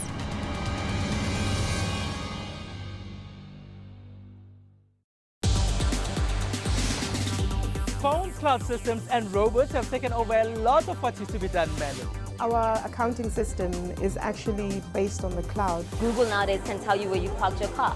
And Africa's entrepreneurs are using technology to create. With Pocket Masipala, you can basically do all the services that you would do at the municipality physically by going there, but you can now do them on a mobile app. Join me, Spumelele Zondi, on Sundays at 9 p.m. on SABC News.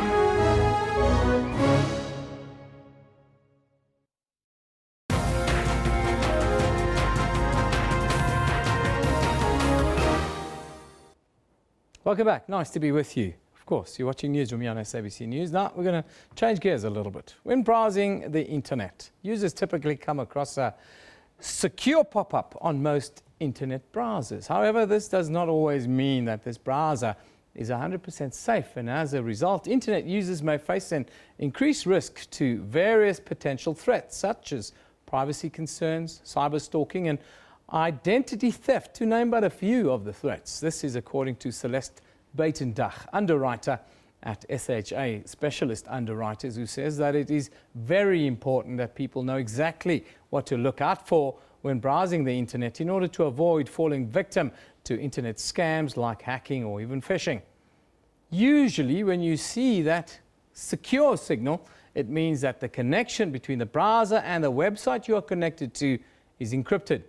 It doesn't necessarily mean that this domain is safe, trusted or non-malicious. Now, We're lucky to have Celeste herself with us in studio this morning to discuss this a little bit further. Very good morning to you, Celeste. Good morning. Celeste, just give me a quick professional overview. What a secure pop-up actually means when you're browsing the internet, and how do you kind of secure yourself for that matter? Okay, great. So there are two types of protocols. The one is HTTP, and there's no S at the end. Yeah. That means that it is not necessarily secure. When there is an S, that means it is secure and it is encrypted. So there also goes into two verifications. The one is SSL verification, which just means that the domain name has been verified. It does not mean that it's been checked that the actual company is registered to that domain name. So there is a further verification where the verification company will actually go in and look and call either the company or check that it's actually registered at the jurisdiction of the actual company where it's domiciled. And me sitting at home on the net, how do I make sure that I'm secure and that I actually kind of know what to look out for? So great. So on your browser, in front of the actual website address, it will either say HTTPS, and then you can actually click down and it will show you the dialogue. It will say if it has been verified and how it has been verified. So, and when it has been additionally verified, it will actually say the name of the company in front of the actual website. We're living in the time of increased cyber attacks, not just in South Africa, but around the world. As an underwriter in this space, what is that space like right now? Well, we are seeing an increased awareness and hack attacks actually happening. So every week I'm receiving phone calls on actual ransomware attacks where people are coming into the offices, turning on their computers, trying to turn on their computers, and actually getting a notice saying that their computers are locked, and then unless they actually pay the ransomware, they won't be able to access their systems or their data. We're also receiving a lot of calls from attorneys where there's actually been fraudulent payments between where there's been an email and there's been a hack attack where they've intercepted the email and where they've actually changed the payment details. So it's very important for people to actually check with the attorneys or with the company before they make a payment into the system, to not relying merely on the emails. Do South Africans know enough before they get onto the net these days? Because it's a bit of a lottery, is it? People, are we still a little bit ignorant about what we should know? Yes, definitely. We are a little bit ignorant, and there is an increasing dependency upon the internet. So it is important that companies are creating awareness with their employees, and that people themselves are taking responsibility for what they're looking at, and whether they know what they're looking at or for on the internet. As an underwriter, what are your main concerns with regards to what's happening online right now? Is it things like privacy concerns, or are we talking about phishing and identity theft, or that kind of thing? That's probably more an individual concern, isn't it? Yes, so at the moment, the biggest threat is ransomware. It's happening across the globe, and it's happening on a regular basis. Then it also is data, where people are actually data theft and identity theft. And we are also seeing an increase of actual replication of websites and phishing attacks, where people are sending emails to people and then people are clicking on malicious links. It's very important for people to ensure that they actually rather put in the address themselves in the browser than click on a link directly. For us in the news business, of course, fake news and fake websites and this kind of thing is kind of killing us at the moment.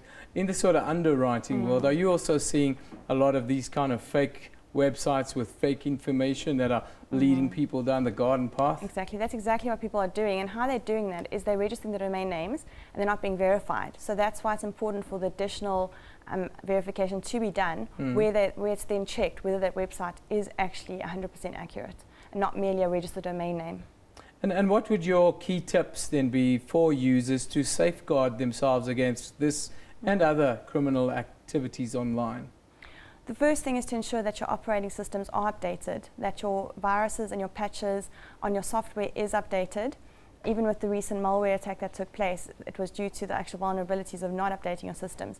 It's very easy for people when they would like to leave work and they're in a rush to leave to miss the traffic, that when it says please do not shut down your computer until the update is done, that people will just close the laptop and leave. And it's very important that you actually wait and that your systems are updated to prevent those vulnerabilities. Then it's also very important to be vigilant with your emails. People get these phishing emails where there's spelling errors, where it looks a little bit absurd, and people think, why would you even think I would reply to that? But people are replying to those emails, and actually they're actually intended for certain individuals. They're aimed at the people who will respond to that, because then they know that they're going to go from cradle to grave, be able to get all the information that they need from those people. Whereas certain people who would pick it up, they would then stop and they would be aware. But they're aimed at people who would actually respond to these emails. Are we really that gullible online still? Yes, people are definitely very gullible online still. Wow. It happens on a regular basis. Talk to me about good browsing habits other than the ones that we just touched on briefly, but what would be sort of good habits for me or for anyone watching to kind of get into online? Well, it's very important to know what you're looking for and to know what you're looking at, and then to actually to type it in yourself as well, and to look at what the actual browser says. Often it'll just be a slight digit or a letter that's changed or word that's changed, and then to be vigilant in what you're actually looking at. Cyber insurance. Is what's your advice? Should we all have cyber attack cover? Yes, because anybody could be attacked. If you have a cell phone, if you have a laptop, if you have an email address, you are vulnerable. So every single person should actually have insurance as a risk transfer. And how should people go about making sure that they're covered?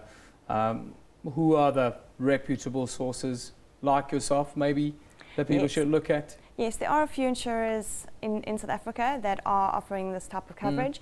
A lot of people aren't aware of that cover, but it is something that is becoming more topical, and people, you just have to ask your broker, and your broker will direct you to.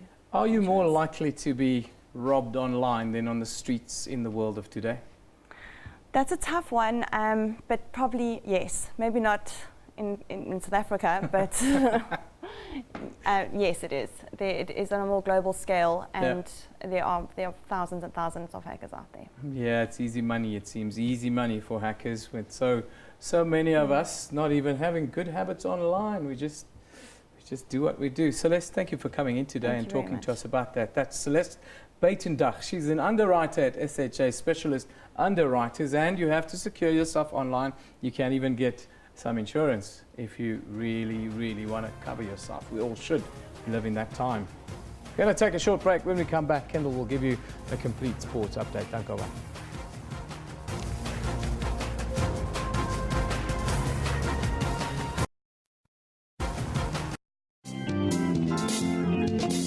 After a horrific accident, major questions were asked. So step one, I asked myself, do I really want to die? And my answer to that was, I'm not sure. And then step two was, do I want my parents to bury me? And the answer to that was no. Learning kept his brain in full action on how the brain works. When I was in hospital, right, as I was saying, to catch up with my peers, I started to become obsessed with memory techniques and how the brain works and how we retain information. Touching lives is his continuous mission. I now work for a non-profit where we deal with access issues regarding kids with disabilities and persons with disability. We're busy working on beach access. Being wheelchair-bound did not stop fun in his life. I party in a wheelchair, I laugh in a wheelchair, I smile in a wheelchair. For all your uplifting stories, catch Bupilong every Friday.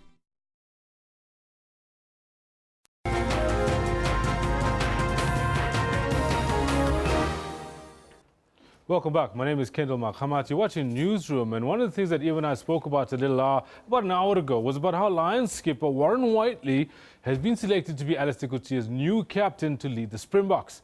He becomes the 58th Springbok captain following the retirement of Adrian Strauss from international rugby last year. His appointment was made known during the announcement of the 31-man Springbok squad for the 3-test series against France next month. Whiteley has shown great leadership abilities over the years, captaining his franchise. The Lions are by far the best South African team in the current Super Rugby campaign, and he has also established himself as the in-form number 8 in the country. When I selected Warren as the captain of South Africa, he was first selected based on his performances, consistent performances throughout, as the best number 8 in the country. Whiteley comes in at a time when the Boks are in a transition following a disastrous 2016 season. This is a completely different challenge. There are players from all different unions. It's a lot easier in a franchise where you spend more time together. So this is a different type of challenge, but something that I enjoy. It's Coetzee first squad of the year, and the mentor is confident that it's a balance of youth and experience. There are 8 uncapped players, 3 of them from the Lions, 6 experienced players, including World Cup winner Frans Steyn, Koenie Oosthuizen, Jan Serfontein and Vermeulen were recalled, and they boast more than 200 caps between them. That is the experience that we need to bring back, that can complement the youth and the form players that we have. Start with that. So we will have a good team culture. The squad will assemble in Plettenberg Bay next Monday for a training camp before the first test match at Loftus Versfeld in Pretoria on June the 10th. Lebantube, SABC News, Johannesburg. Now, to join me to talk more about this is none other than Jody Hendricks, as a SABC and RSG sports commentator and presenter. Thank you so much for coming through. It's been a while since you and I had the opportunity to talk about rugby, cricket or anything else. Yeah, good morning, Kendall. They should announce more Springbok teams. You'll invite me more. No, for sure, Jody. You know, one of the big things is, like, I would like to see what your take on this squad is and who you think the key players in it are going to be. Well, first of all, I think Alistair would have learned a lot of lessons from 2016. We all know the stats, 4 out of 12 tests, and that certainly isn't good enough. 2017 is going to be a different challenge for him. He's had more time to do training camps. He's had more time to settle into the job. We remember last year he came in 2 months before the first test against Ireland. So the squad that he selected is probably going to set the trend for, should he stay on as a coach towards the 2019 World Cup in Japan. And I must say I'm very impressed with the squad. If we look at it, we could nitpick about 3 or 4 selections, name a couple of names, but I think all in all, Kendall, this team that Alistair selected will probably be, or the majority of these players will be around in 2019. Now, with that said, my question would be, do you think Alistair will revert back to type and go big on defence? Or do you think he's going to use some of the skills that he's now got in his squad? Well, I think obviously the changes in the coaching squad. Franco Smith came in as backline coach. Brendan Venter is defence. We all know that the Boks were poor in defence last year. I think if we look at the players that he selected, we can expect an attacking type of game plan. I think Alton Jantjie is out and out and attacking fly-off, and he's the only option, I think, besides maybe Frans Steyn, who's back, and Dylan Lates, who had 1 game for the Stormers at fly-off. So if it's no use selecting an attacking fly-off and then going with the defensive-orientated game plan. So I think, especially against the unpredictable French, an attacking game plan will probably work for the Springboks. And then also, if you look at the... But Jude, I need to stop you there. You say it's no use selecting an attacking fly-off and go with the defensive game plan. He totally misused Elton Jantjies, both in his time at the Stormers and last year in the Springboks. Do you think he's actually, like you said, do you think he's learnt enough about what he's got at his disposal and how he's going to use it going forward? And that's exactly what I said in the beginning. I think you would have learned a lot of lessons how to utilize players, like key players like Elton Jantjies in 2017. I think if he makes the mistakes that he made in 2016, he's asking for trouble. And from what I hear from people close to the team is that should they lose the series against France, it's probably the end of his tenure as Springbok coach. Should they win, he'll probably go through to 2019. So how he utilizes key players like Elton Jantjies, like Malcolm Marx, like Warren Whiteley now, who's the new captain, will probably set the tone for the rest of the year towards 2019. What's happening with our rugby, Jody? I ask you this question because it's only the Lions who seem to have embraced the new style of play, the new generation of play, and they're using it well, and they're competing with the best and beating the best. What's going on? I think the Sharks and Stormers aren't doing too badly. I think Australian rugby is in much worse of a crisis than South African rugby.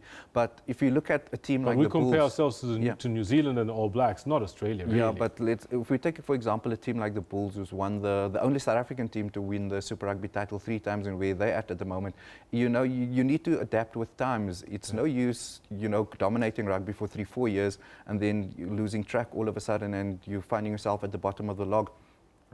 It comes down to administration. A big part, do administrators have the vision to take South African rugby forward? I think Heineke Meyer and the Bulls did that about a decade ago.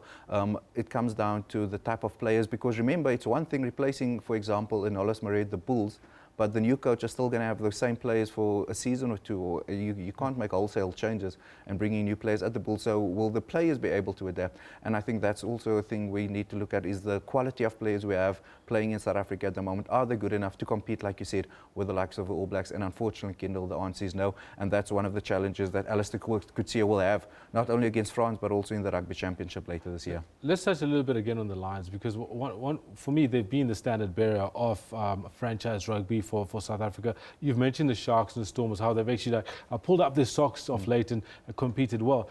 But the Lions go in and compete so well with an untransformed side.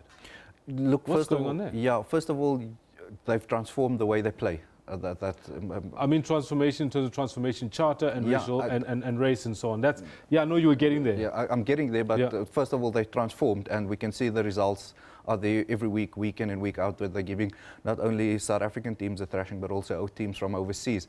In terms of, I think it's going to be always a challenge for a coach. Alistair Coetzee will have the same dilemma, when selecting a team. A lot of transformation in this new 3-man-1 squad that is announced now. But also, I think if you look at the Lions, it's a bit disappointing. We'd like to see, at least players of colour being given an opportunity at Super Rugby level. But then the argument will come that, well, the team's winning, so why mess with the winning formula? But I think there are players that stood up for them. Courtnall Skousan and Elton Yankees. Some of the players, I think really unlucky not to be in the squad. I said we could nitpick about some of the selections. Lucanio Am, for me, a fantastic player, but Lionel Mapu was there last year. He's been there under Heineke Murray. You probably should have gotten the nod for that number 13 jersey, not taking anything away from Lucanio Am. With that said, let's talk about a team that represents us and represents us well. The new standard bearer for all things good about South African sport, the Blitzboks. Now, the Blitzboks, they've just come back with a World Series trophy. They won the World Series trophy. We all know this, but this is for our viewers that aren't aware of this. They won this trophy with a tournament to go. They won this in Paris already. They still had to play London. If you look at this team, it's incredibly well transformed. Players of all hues, of all colours, and hasn't dropped the standard at all. Best in the world. Yeah, Kendall, I've been accused of being anti-SARU and always criticising Springbok Rugby and SARU as an organisation, but I think we also need to give credit. And the Blitzboks team has done something amazing. Like you said, if you look at the makeup of the team, if you look at the long-term planning of the team, this didn't start with Neil Powell being appointed coach in 2013. It started with Paul True winning the World Series in 2019. When he served his tenure, Neil Powell was assistant, and at the academy in Stellenbosch came through. They ended second 4 years in a row. Yeah. So it was about time. And through no fluke. Yeah, and so they were building up to this. I think they're probably going to dominate the 7 series for the next 3 seasons. But I think the fact that they have an academy, if you ask Neil Powell today, who do you think is going to be the Blitzboks players in 2-3 years' time? He'll be able to tell you these 5, 6, 7 players at the academy will be starting for the Blitzboks. The fact that they have a contracting system that the guys stay together. And unfortunately, we'd like to see the Springbok team taking some of the lessons forward. They have a sponsor who's behind them. We all know that the Springbok team is struggling to find a sponsor. So I think that if SARU can take not all of the lessons, because you can't compare 7 to 15-man rugby, but just some of the positives and implement it with the Springbok teams, I think we'll see a much better Springbok team in 2017. Here's something I want to ask you, Jody, because I know this is something that I think you can actually speak intelligently to me about. How far does transformation in our rugby go? Because the one thing that stood out is that Afrikaans is the lingua franca for all South African rugby teams. If you don't speak Afrikaans, how well do you do? If you're a schoolboy, you're trying to get into rugby, and your Afrikaans is not the greatest, do you need to assimilate to get going? Or is there a way for non-Afrikaans speakers to get in the mix and actually get to where they represent the national side? I think a classic example would be Pat Lambie, who's an English boy from Durban and thrived in not only South African rugby, but I think if we want to talk about, Afrikaans not being a dominant language in South African rugby, the Sharks is probably the best example of that, where the majority of the players are English speaking. So Pat Lambie is the one example. I think, you have to adapt. We can't ignore the fact that Afrikaans language is still dominant within South African rugby structures. They're trying to change that. But I think if we take all the positives that we have from all the unions, irrespective if you Afrikaans, English, Xhosa, whatever, if you are the best player player, and they create a culture. Like, for example, at the Kings, where they've created their own culture because the team is so transformed as well, and create something like that at national level, I think it will be to the benefit of South African rugby. Now, fantastic insights on the rugby. Quick one about the cricket out in England. Manchester bombing. Mohammed Musaji, team manager, comes out and says, you know what, we're happy with the current security arrangements. We're going to take it game by game. Do you think the ICC Champions Trophy is in jeopardy because of the recent bombings in Manchester? I think there'll be a bit more. They would have lit up the security a bit more. I think it's obviously a concern. The Proteas are playing in Headingley. The bombing happened in Manchester, but also remember that the whole world will obviously be going to England in the next week or two for the Champions Trophy. So security is going to be very important. We've seen incidents in other sporting codes in the past where team buses was bombed, yes, stoned, and that kind of thing. And I think the ICC would want to ignore something like that at all cost. But the fact that there's a threat is a reality, and I think the security measures will need to be stepped up to ensure that each and every player and every team at the Champions Trophy is safe. Jody, thank you very much. Your insights are incredibly valuable, and it's been too long. I need to make sure that we do it more often. More announcements need to be made. Thank you. Yeah, Jody Hendricks, SABC and Eris here, sports commentator, journalist, and multiple award-winning journalist, talking to us about what's happening in the world of sports as well as rugby and cricket. Now, a little bit more about exactly what's happening with the cricket. AB de Villiers returns to captain the men's squad ahead of their first one-day international against England, as Jody mentioned just now, at Headingley in Leeds this afternoon. De Villiers missed the 2 warm-up matches due to a respiratory tract infection, but has made satisfactory recovery for the series opener, a series which he says will play a very big role in their goal to win the ICC Champions Trophy. I think this ODI series is going to be very exciting. 2 really well-balanced teams against each other. It doesn't get any better than playing over here in England before a big tournament in the UK against the hosts in the competitive ODI series. The trick in that is to make sure you still perform well.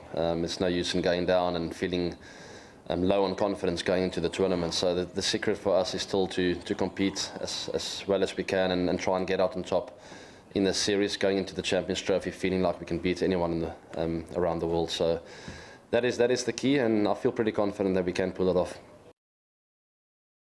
So we stay with all things cricket for now, but a quick one for you as well is that Cricket South Africa has now named a women's side that's going to be going to the ICC Championship in England shortly. We've got a good squad that we assembled here. Most of the players have been together now. Now, the Women's Cricket World Cup, captain Dane van Niekerk will lead the side for the first time in an ICC World Cup after successfully seeing to the team's inclusion, thanks to an impressive showing at the World Cup qualifiers in February of this year. There are also newbies in the team. Nadine de Klerk and Raisibe Ntozake are included in the squad, both of whom made their international debuts during the recently concluded CSA Women's Quadrangular Series in Potchefstroom. The rest of the team list reads as expected by many, with senior players such as Shabni Mishman, Marizan Kapp, Trisha Chetty and vice-captain Chloe Tryon cracking the knot for yet another ICC competition. South Africa are grouped alongside Pakistan, Sri Lanka and the West Indies. They opened their account against Pakistan on the 25th of June. Now, just to let you know, we've got a match on the go right now. Amajita and Italy playing in South Korea at the Suwon Stadium. It's currently half-time, and I believe the score currently is still sitting deadlocked at 0-0. We'll bring you more about that a little later in the next bulletin. For now, we'll leave you with the weather.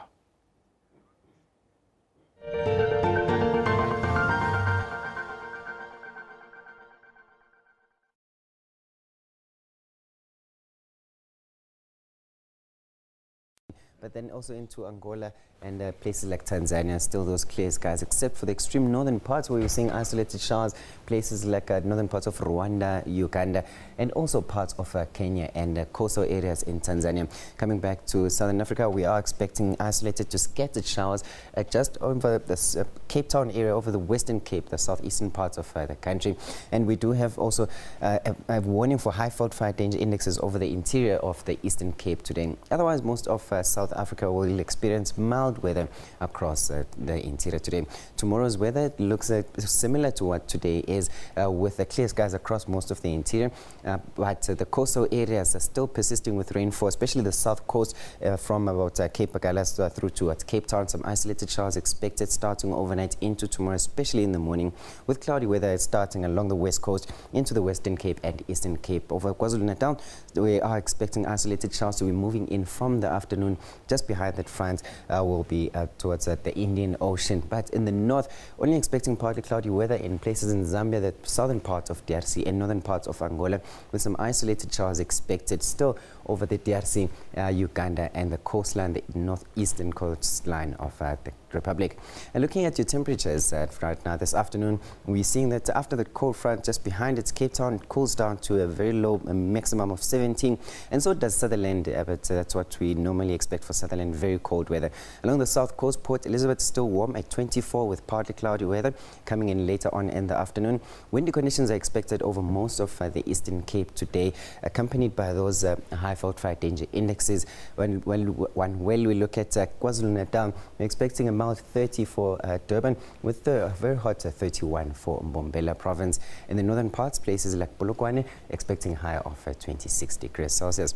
And further north, we are expecting similar conditions with clear skies across most of the interior. Francistown at 28, and into the coastline, we're expecting warmer weather in places like Bere at a high of 30, and in the southern parts towards Walvis Bay, expecting a high of 31 for today. And into Madagascar, we're expecting some isolated showers, especially along the coastal areas, with only partly cloudy weather in places like Antananarivo. The islands also seeing some isolated showers with highs of 27 in places like Moroni.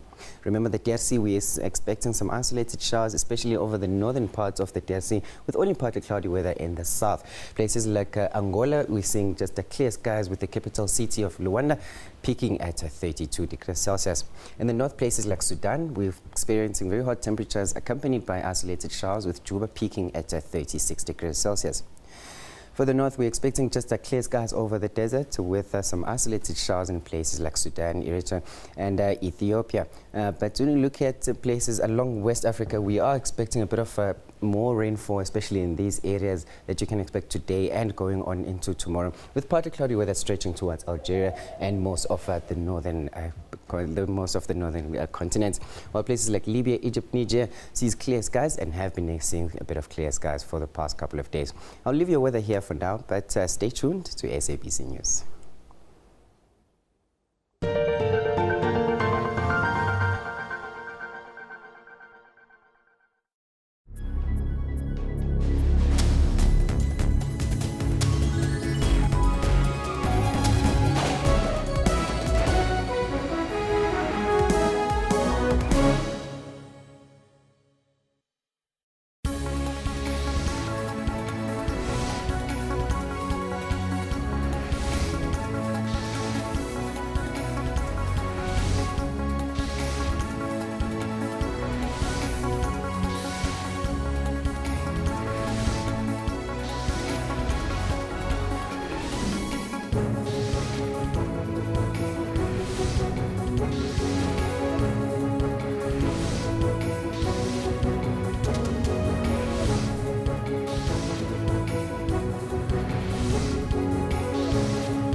To be African is beautiful. To be African is a privilege. It represents hard work. It represents being able to stand on your own. And respecting other cultures as well. It's about promoting African heritage. We are all Africans. Let's come together so that we can have a formidable force. Our cultures interlink with one another. And by standing together and embracing one another, you know, there's power in unity. It is time to cut off this issue of xenophobia. I stand for African unity. I stand for promoting unity in Africa, because there are many opportunities to be whatever you want to be. Africa is one of the most important continents. Because if we can come together as one, we will be able to actually build a better Africa, the new Africa for the future.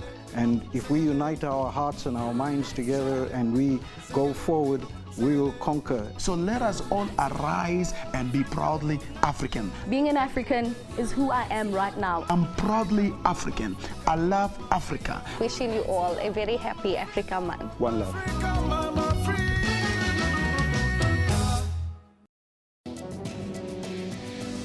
Meningitis is a potentially deadly disease that affects more than 1 million people worldwide each year. Well, it's an infection of the lining of the brain and the spinal cord.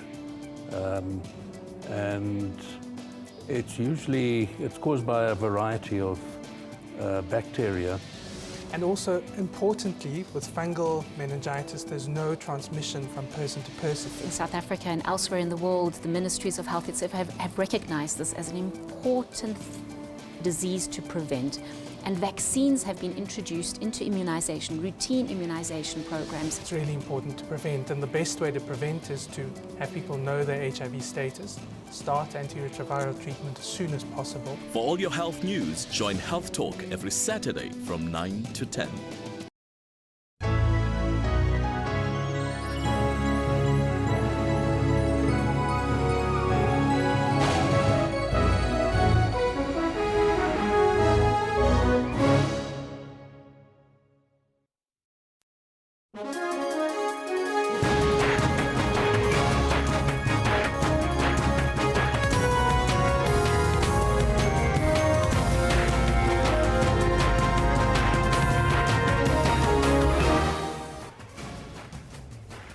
It's 1100 hours Central Africa time. This is the final hour on the newsroom. I'm Elvis Preslin. Jumbo Africa. We'll be with you until 12 o'clock. Now, very disturbing trend, Kendall. Almost 44% of women in South Africa will be raped in their lifetimes. You know what? South Africa is becoming a war zone, and it seems like women are being targeted of late, and that's exactly why we've got what we've got today in terms of a show. We're asking that question about exactly what it is, your thoughts are on this matter here. So let's take a look at the poll and what we're asking you. Has rape in South Africa become a way of life? There's 110 votes in today. 65% of you are saying, yes, it is a way of life. It has become a way of life, and 35% are saying, no, it's not. But you're also tweeting us on the question that we posed to you, and that's on that terrible stat that we have. Almost 40% or half of all women in South Africa will be raped in their lifetimes. And we're asking you your views. Let's take a look at what you have to say. The first one, Jotam Lucas says, terrible world it is. Will it ever stop? This one from Phoenix says, the dominance over victim power and humiliation. It's never really about sex, says Phoenix. Dipanzu says, South African laws are on the side of the perpetrators. Funati Grootboom says, to the animals that don't know how to respect women and the law, we must be tougher on rape and murder. Men are trash. SABC News, that's the hashtag that Unati uses. Jotam comes in again, says only animals with an inferiority complex that believe they can dominate a woman by raping her. The justice system needs to send a clear message. This one from Nkosi says, what makes a man rape, if I may ask? Because I don't know, a real man doesn't rape, and half a man can't do anything. Spese Mplongo says we must ensure the freedom and security of all women. Freedom is insufficient if our vulnerable groups are not protected. These are some of your comments. You can keep them coming. We'll read them as we continue. But right now, let's take a look at your news headlines.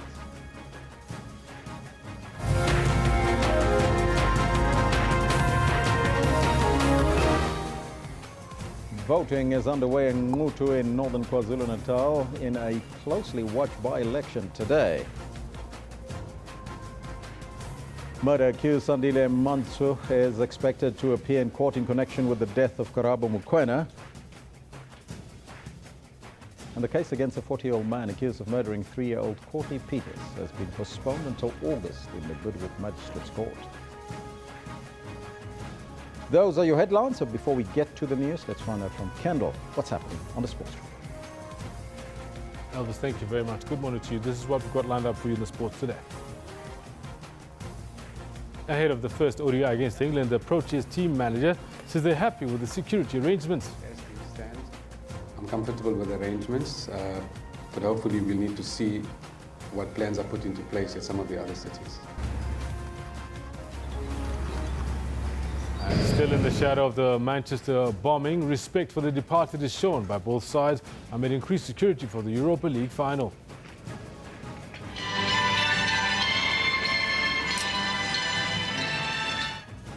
Now, Amajita, South Africa's under-20 soccer side, are embroiled in a must-win match against Italy at the FIFA Under-20 World Cup in South Korea.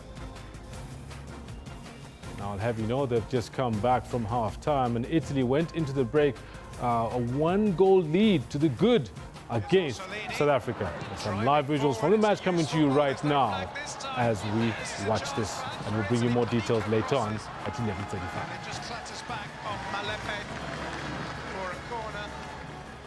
That's where we are for now.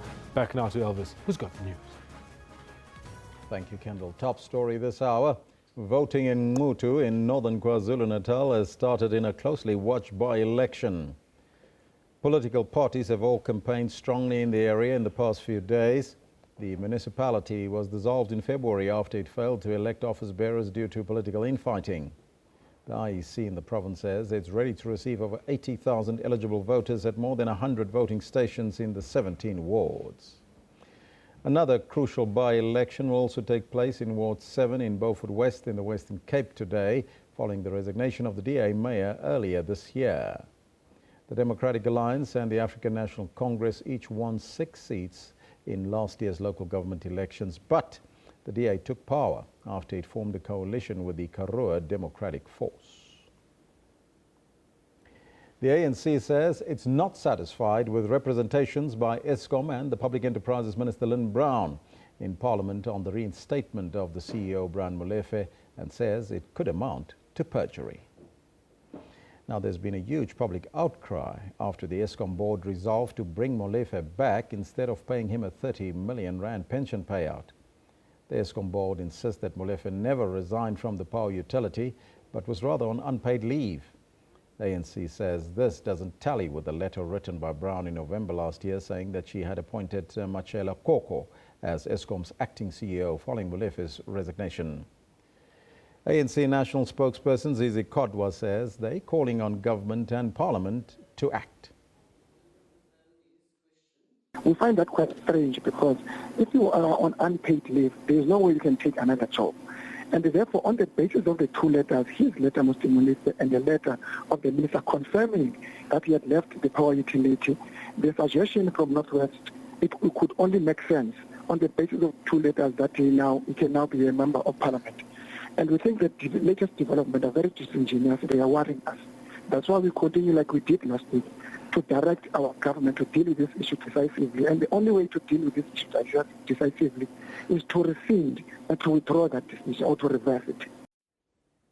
Meanwhile, the DA MP John Steenhuisen described the attempt by Eskom to justify the re-employment of Brian Molefe as fiction.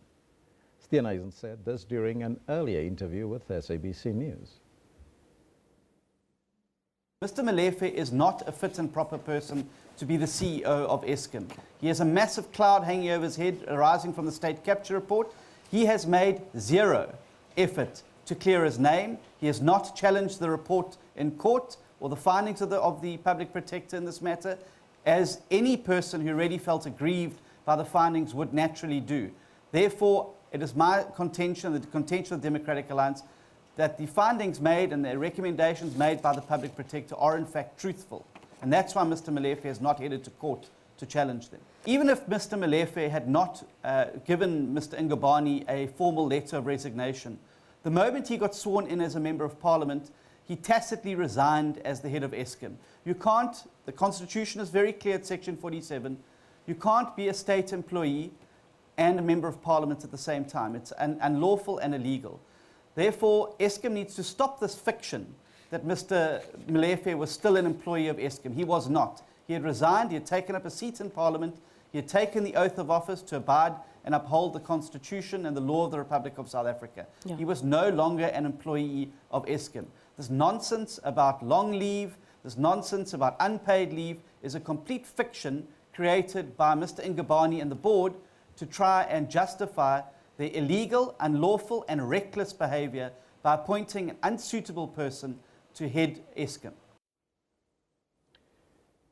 Cosatu Secretary-General Begin Jalinjali says that Cosatu is still committed to the tripartite alliance and will remain an ally of the African National Congress, although it is difficult.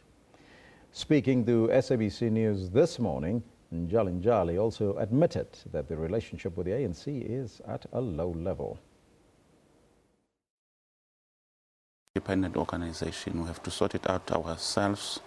We need to be strong, we need to be united, we need to be speaking with a united voice for everybody to listen. Any organization that comes from a point of weaknesses is not being listened anywhere in the world. So it's just broad principles that you need to sort it out, you put your house in order and be able to speak with one voice. Yeah. So, I mean, you did say, and you reiterated yesterday, that you want to stay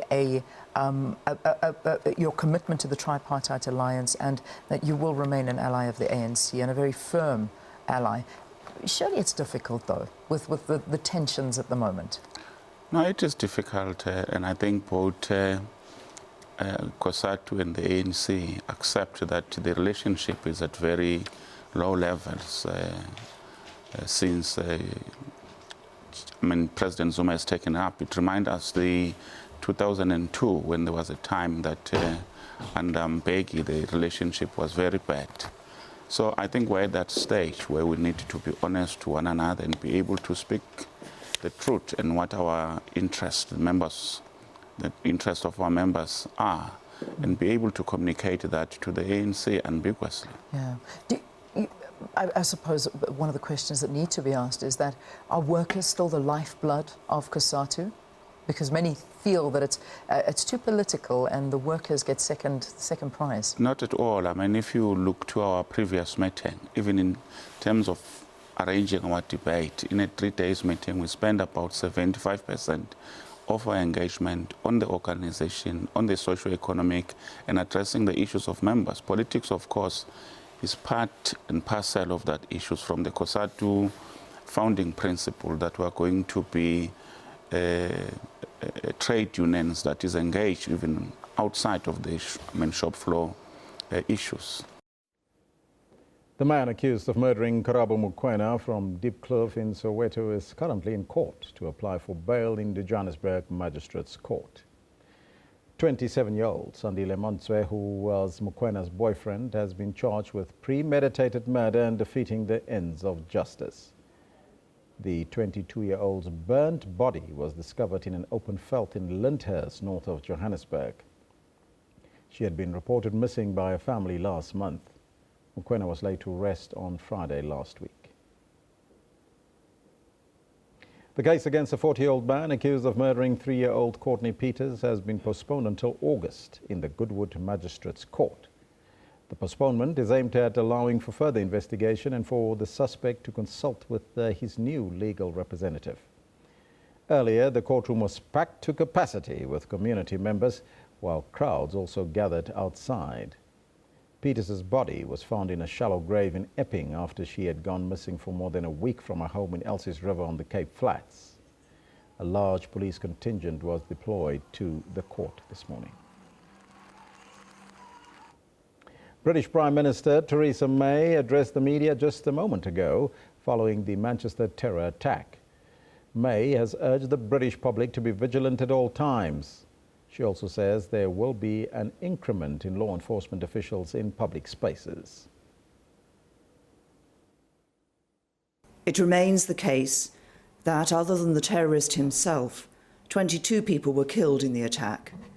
59 people remain injured, and many of them have life-threatening conditions. As Greater Manchester Police confirmed earlier today, the perpetrator was Salman Ramadan Abidi, a 22-year-old who was born and brought up in Britain. And as the emergency services have confirmed throughout the day, his victims were innocent children, young people and their families. Our thoughts and prayers are with them all. But the work undertaken throughout the day has revealed that it is a possibility we cannot ignore, that there is a wider group of individuals linked to this attack. It is now concluded, on the basis of today's investigations, that the threat level should be increased for the time being from severe to critical. This means that their assessment is not only that an attack remains highly likely, but that a further attack may be imminent. This means that armed police officers responsible for duties such as guarding key sites will be replaced by members of the armed forces, which will allow the police to significantly increase the number of armed officers on patrol in key locations. You might also see military personnel deployed at certain events, such as concerts and sports matches, helping the police to keep the public safe. I ask everybody to be vigilant and to cooperate with and support the police as they go about their important work.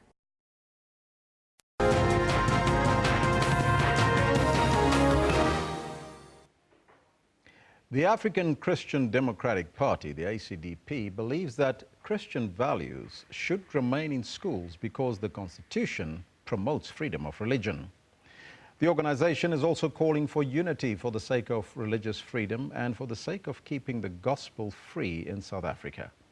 From our Sea Point studios, we are glad to be joined by the ACDP leader, Reverend Kenneth Meshwe. Reverend, a very good morning to you and welcome. Good morning to you, sir, and thank you very much for having me. Now, Reverend, the case before the courts is from the Organization for Religious Education and Democracy, says that they want to promote in-depth fact-based education about religions of the world. They want to eradicate religious indoctrination in public schools. What's your take and your assessment of their ideals? Well, to my knowledge, there is no religious indoctrination taking place in the schools. Parents are exercising their constitutional right to have their children be taught values that are based on Christian teachings. So when parents have a choice to have their children taught according to what they believe, nobody should say that is a form of indoctrination. Actually, for the sake of and for the benefit of our viewers and listeners out there, I want to read shortly 3 sections from the National Policy on Religion and Education.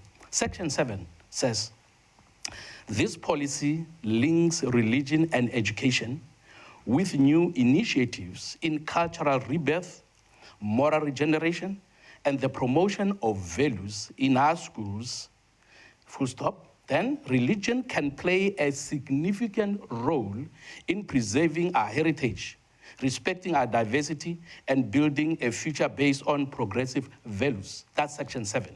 Then Section 8 says, to achieve these goals, the relationship between religion and education must be guided by the following principles. I read only one principle. It says, public institutions have a responsibility to teach about religion and religions in ways that reflect a profound appreciation of the spiritual, non-material aspects of life. Public institutions have a responsibility to teach about religion. So there is nothing wrong when any school chooses to teach values based on the religion that they are following. And the last one I will read, Section 20. Section 20 says, the full development of our children is fundamental to the education process. It continues to say, the life orientation learning area through programs like life skills, religion education, and social responsibility is well positioned to impact on the ethical and moral dimensions of pupil development. Programs for religion education should purposefully pursue the moral and ethical development of pupils. So when teachers are teaching Christianity in the schools, they are, according to the National Policy on Religion and Education, they are purposefully pursuing the moral and ethical development of pupils. So those who are trying to stop this are unconstitutional, number one, because they deny children the right to exercise their faith anywhere they want. They deny the constitutional responsibility that parents have and teachers have, teachers who are an extension of parents have of in bringing morals to the children. So values are important in society, and values are important in our children, and values are important in our schools. As you know, that there are many problems facing our schools. And people are saying, throw away Christianity out of the schools. They do not have a replacement, and they do not have a solution. So I'm saying, on behalf of the ACDP, the values that are taught by Christianity are helping to bring about values such as respect, such as caring for one another, such as respecting your neighbor, yourself, and so on. So we cannot, and it will be a big mistake in South Africa, when we have so much crime and violence in our schools, to throw away values that teach children to consider others, care for others, and respect others. So I'm saying, let all those who are saying, throw out Christianity or the teaching of Christianity, bring back those solutions into the schools. Help us help us to bring children that are on drugs. Now, help us reform children that need help. Now Reverend, yes, sir. OGAD has also indicated that they are not against Christianity. They want equality of all religions being practiced in schools. Are you against that? Not at all, not at all. Remember, the policy says religion and religions. So religion, obviously, if parents want to teach about Christianity, it is in line with the Constitution, and it's also in line with the policy that has been set by the Department of Education. They also, in addition, can teach about other religions. Nobody is saying no to that. So if they say schools are refusing, then they are misleading the public. We must correct the problem where it is, rather than throw out the baby with the bathwater. Now, if you indicated earlier that there's no indoctrination of Christian values on schools, but the schools are using public funds in order to promote Christianity. Is that not in line with our Constitution? That is in line. What we are saying is exactly in line with our Constitution, because state institutions are allowed to teach a religion. So if they teach about Christianity, that is in line with the Constitution. That is also in line with the national policy on religion and education, as I just read to the public. Then how do we do this then, Reverend? How do we ensure that other religions are well represented in schools? The parents, obviously, the parents have to see how many religions are in the schools. The school governing body. I know schools in the townships, for example, that only Christianity. They only believe in Christianity. That is the makeup of South Africa. So you cannot penalize communities that do not follow other religions by saying you cannot teach Christianity, when all the schools in the area and all the children in the area and the parents are saying we all believe in Christianity. So if that is what they believe in the community, there is nobody who says my religion is different from what is being taught. We cannot penalize such people and such communities. What is the ultimate solution then with this particular case, Reverend, and how do you think it will impact if the court found in their favor? I do not believe the court would find in their favor. The courts know that to teach Christianity in the schools is not necessarily discriminating against another religion. If I teach about where Jesus Christ was born, how is that discriminating against other religions? When I say, according to the teachings of Jesus Christ, you need to love God with all your heart, you need to love your neighbor as yourself, how is that discriminating against other religion? So I cannot see the courts ruling against the teaching of Christianity in the schools, because the courts will say if other religions are taught because the parents want that and the children want that, there's no problem with that. We cannot stop the teaching of religion in the schools, or specifically Christianity in the schools, because somebody out there thinks. If that person, obviously, and this organization can be asked, have you done a research in the townships? Tell us which township have you done a research to conclude that there are other religions that are discriminated, they will not be able to tell you anything. So I'm saying, coming from the township, that there are schools and there are communities where only Christianity is practiced. So you cannot penalize such communities. Those communities, teachers and schools must be allowed to teach about the religion that is practiced and followed by people in that community. Now, in closing, Reverend, before I let you go, recently the church has been accused of interfering in politics. We have the SABC report suggesting that the country is on a brink of a mafia state. But if we look at that particular question, does the church or can the church get involved into politics, and what is the role of the church in a democracy? Well, it depends what you mean as a church. If we talk about a church as an institution, the church as an institution has responsibilities that are separate from that of the state. But if you believe about people, human beings, people in the church have the right to be in politics like people who are not in the church. We cannot discriminate against people just because they are believers in God, because they are in the church, and say to them, you cannot be involved in politics. Should people in politics be only those that are coming from the Shebeens?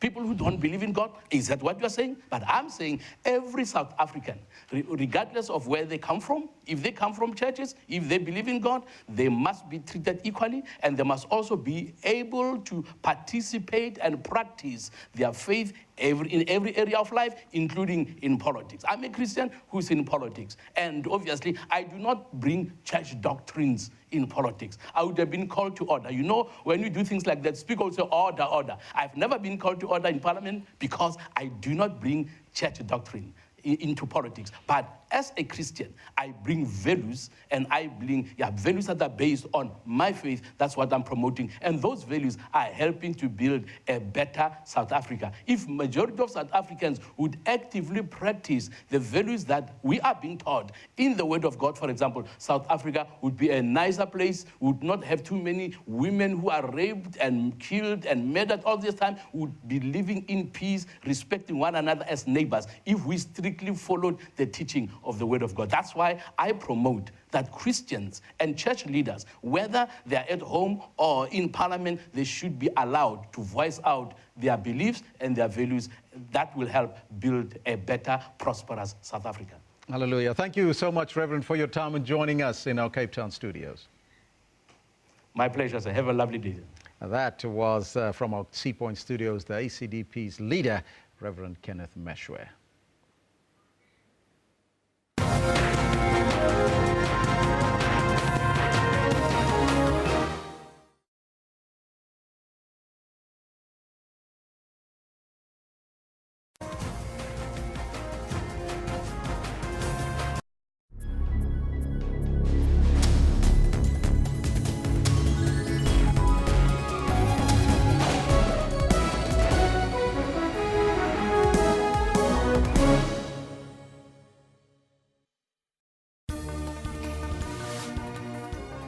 Well, a very good morning and welcome to AM News Live at 10:00 hours across all Central Africa regions.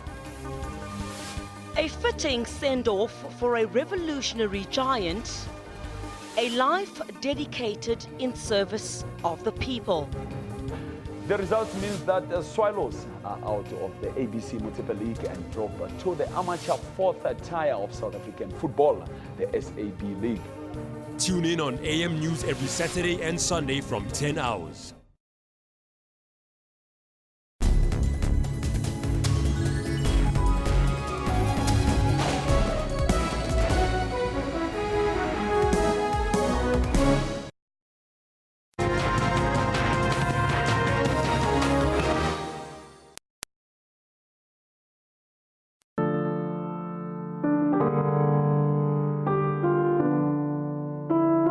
Take away the things we own.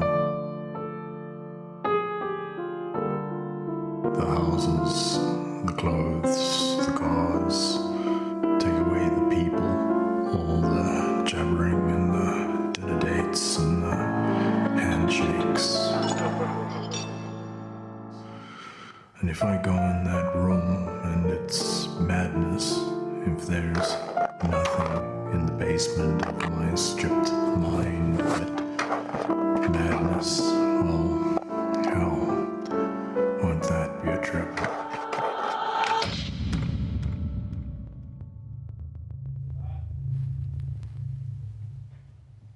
The Inside Out Man follows the story of Bent, a jazz pianist who lives from gig to gig in a city of dead ends. Bent lives with no family and no friends. He's committed himself to a life of sadness, as we all do. Now, after a gig one night, he meets a wealthy and eccentric jazz fan, Leonard Fry, who offers him a vast sum of money to play at a private party. After the guests have left, Bent is offered a deal of ginormous proportions. The deal provides an opportunity for him to start afresh and to question everything he knows. Sounds like a great story, doesn't it? Now, to tell us a little bit more about his book, we are joined in studio by the author, Fred Straydon. Fred, great to be with you. Thanks very much. Fred, it's an incredible story. I'm from Cape Town. Sounds a lot like a Cape Town story to me. Right. Tell me about the inspiration behind the Inside Out Man. The inspiration. Well, the funny thing is the book doesn't actually mention Cape Town. Yeah. I think only if you're familiar with Cape Town and the streets and whatnot. Yeah. And I think the reason I did that was because it's kind of it's a hyper-real version of Cape Town. It's a Cape Town of the imagination rather than of reality. Yeah. And the idea just came, it was a friend of mine, we were sitting together and he was a writer, he's a writer as well. And we said we'd come up with a story based on a single location. And his was the Dome and mine was the Room. Yeah. And I sat with the Room for a bit and I thought, well, the Room's a pretty interesting conceptual idea. What can I do with the room? Someone going into a room, someone staying in a room, someone being locked in there, someone going in there on their own accord. And I just pulled at the threads and then eventually this kind of story just started unraveling and now it's the Inside Out Man. Well, it's got great reviews, I have to say. Some of the pros out there really rated highly. It's as one of the great stories of the now. What do you make of that kind of accolades? I mean, it's great. It's great to get the recognition, and it's great to hear people really respond to it. I mean, when you sit down to write a book, you're on your own. You know, so it took about 2.5 years to write this book, and it's you, and it's your head, and it's and it's maybe your wife and your kid, and you don't really know if what you're writing is something that will connect with people. Yeah. So you end up being your own audience and your own reader. So to find out afterwards that people have really responded to it and that they, it's great. It means that, I write the books that I'd like to read. Yeah. And if I like to read them, then I imagine someone else would. And apparently it's been very well received in that manner. So well, they do. Were you intolerable? Are you an intolerable person while you're writing? I'm pretty. The funny thing is, some people, they can sit down, they can write for 4 hours straight a day. Yeah.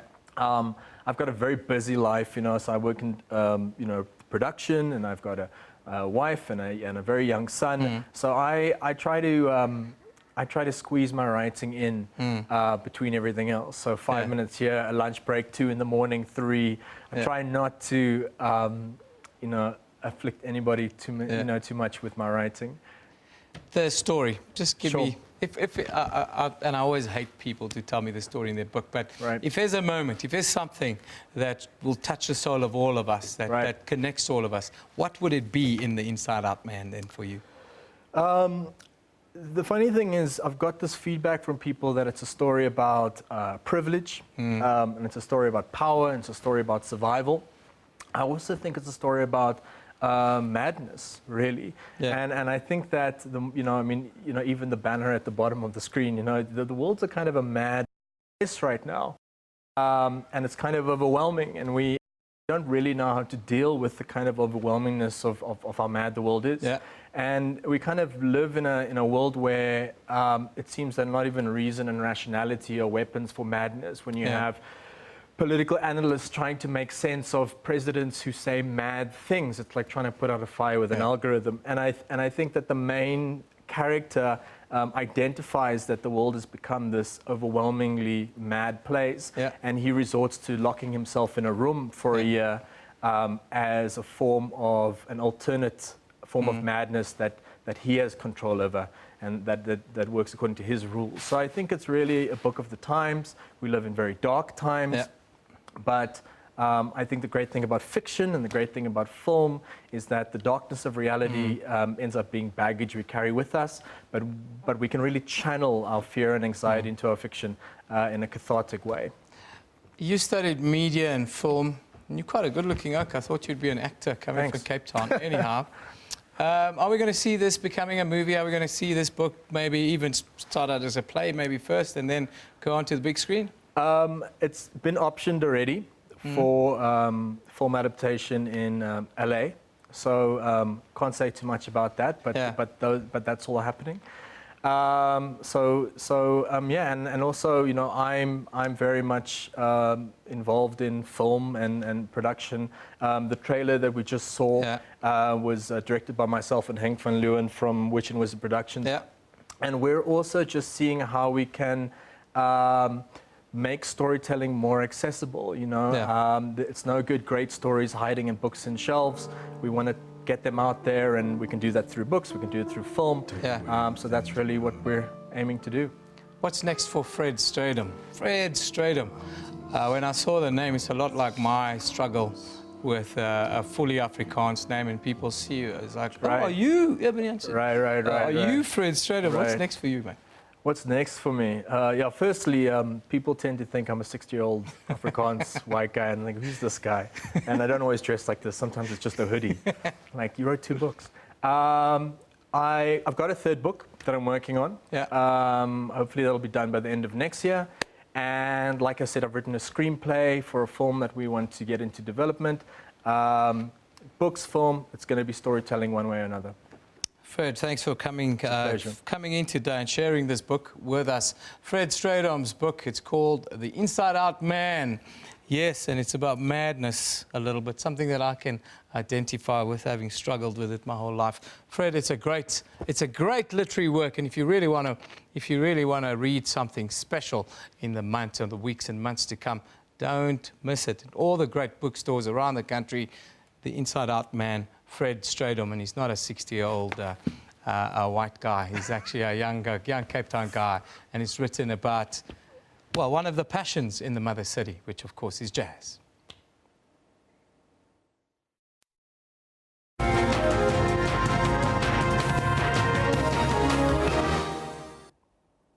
Right now, the big story in the world of sports right now here in South Africa is about how Lions skipper Warren Whiteley has been selected to be Alistair Coetzee's new captain to lead the Springboks. He becomes the 58th Springbok captain following the retirement of Adrian Strauss from international rugby last year. His appointment was made known during the announcement of the 31-man Springbok squad for the 3-test series against France next month. Whiteley has shown great leadership abilities over the years, captaining his franchise. The Lions are by far the best South African team in the current Super Rugby campaign, and he has also established himself as the in-form number 8 in the country. When I selected Warren as the captain of South Africa, he was first selected based on his performances, consistent performances throughout, as the best number 8 in the country. Whiteley comes in at a time when the Boks are in a transition following a disastrous 2016 season. This is a completely different challenge. You know, I mean, there are players from all different unions. It's a lot easier in a franchise where you spend more time together.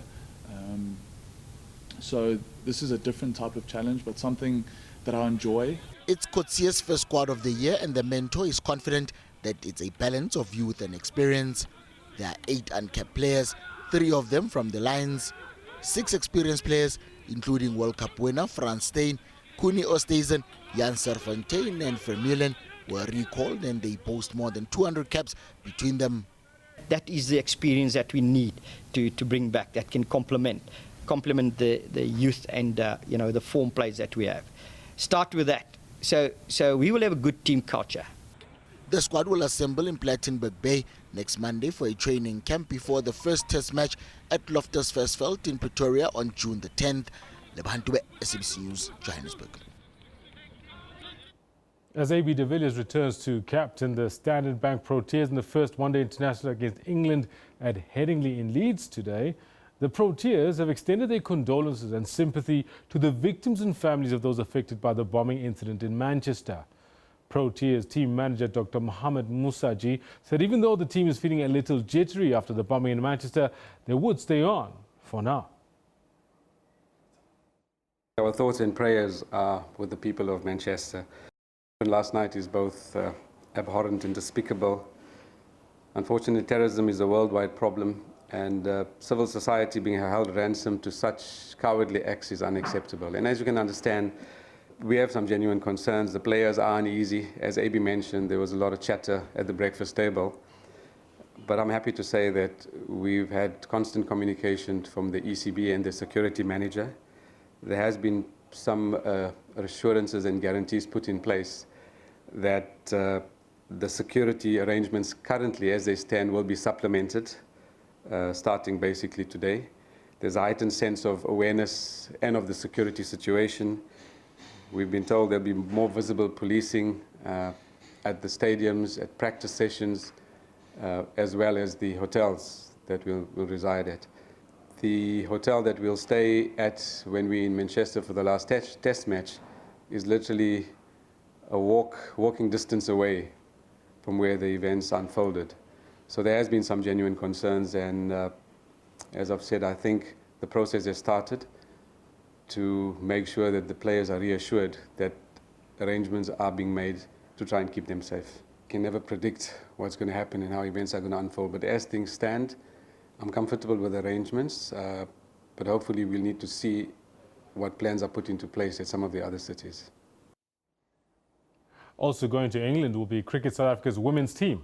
The 15-woman squad representing South Africa in the 2017 ICC Women's World Cup that will take place in England from the 24th of June to 23rd of July was revealed yesterday.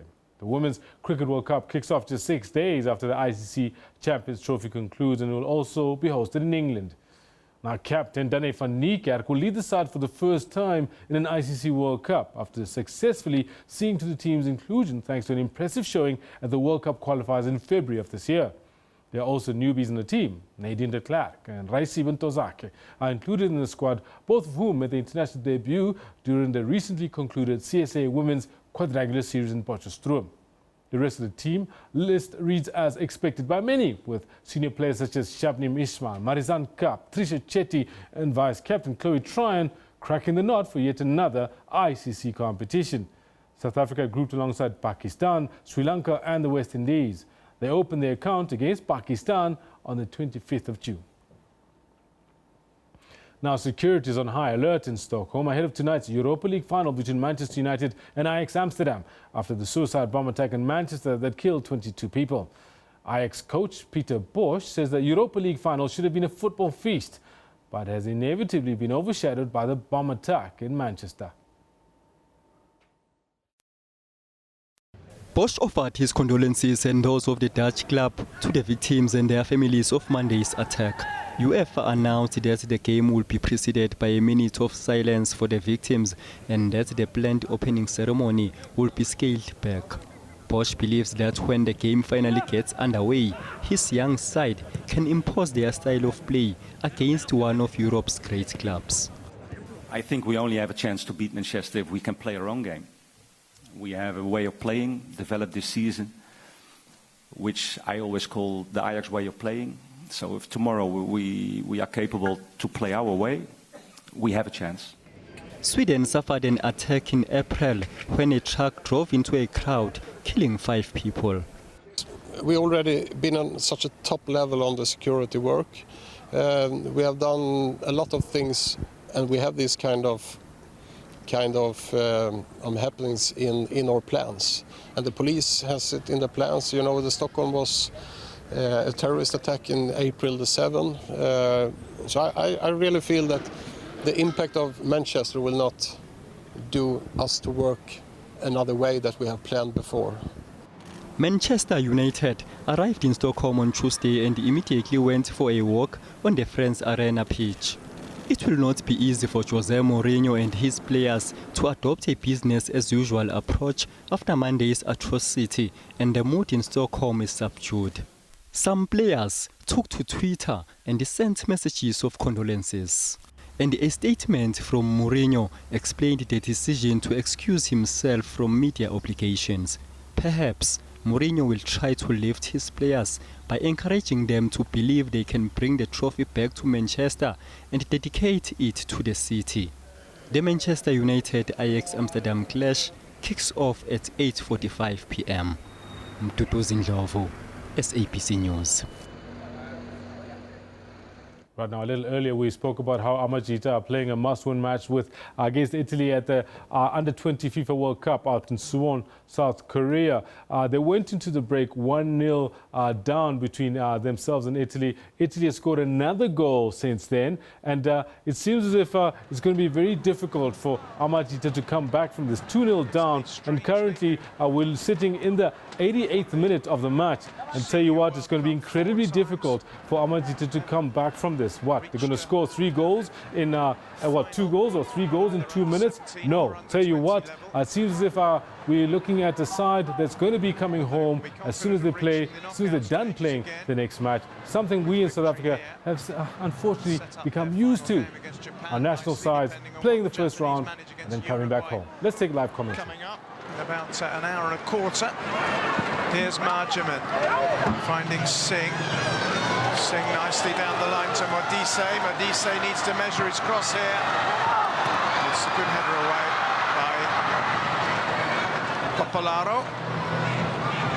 Suddenly there might be a break on here for the Italians.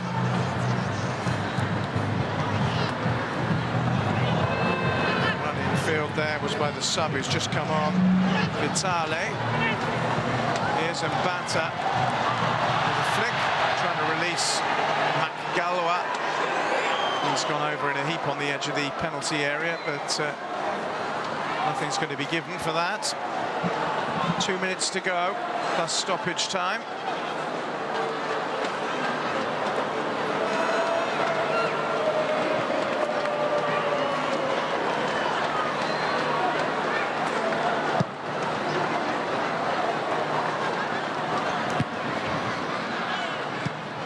Nicely done by Vitali to Favili. Right, we're going to have to come out of that match, and well, you know, it seems like it's pretty much it's done and dusted. Amajita are definitely going to be coming home after their last match. Now, in news just in, magistrates in the murder case of Karabo Mokoena will deliver his ruling on whether the case should be open to the media or not. This after an application by one of the media organizations to have the case open to the media.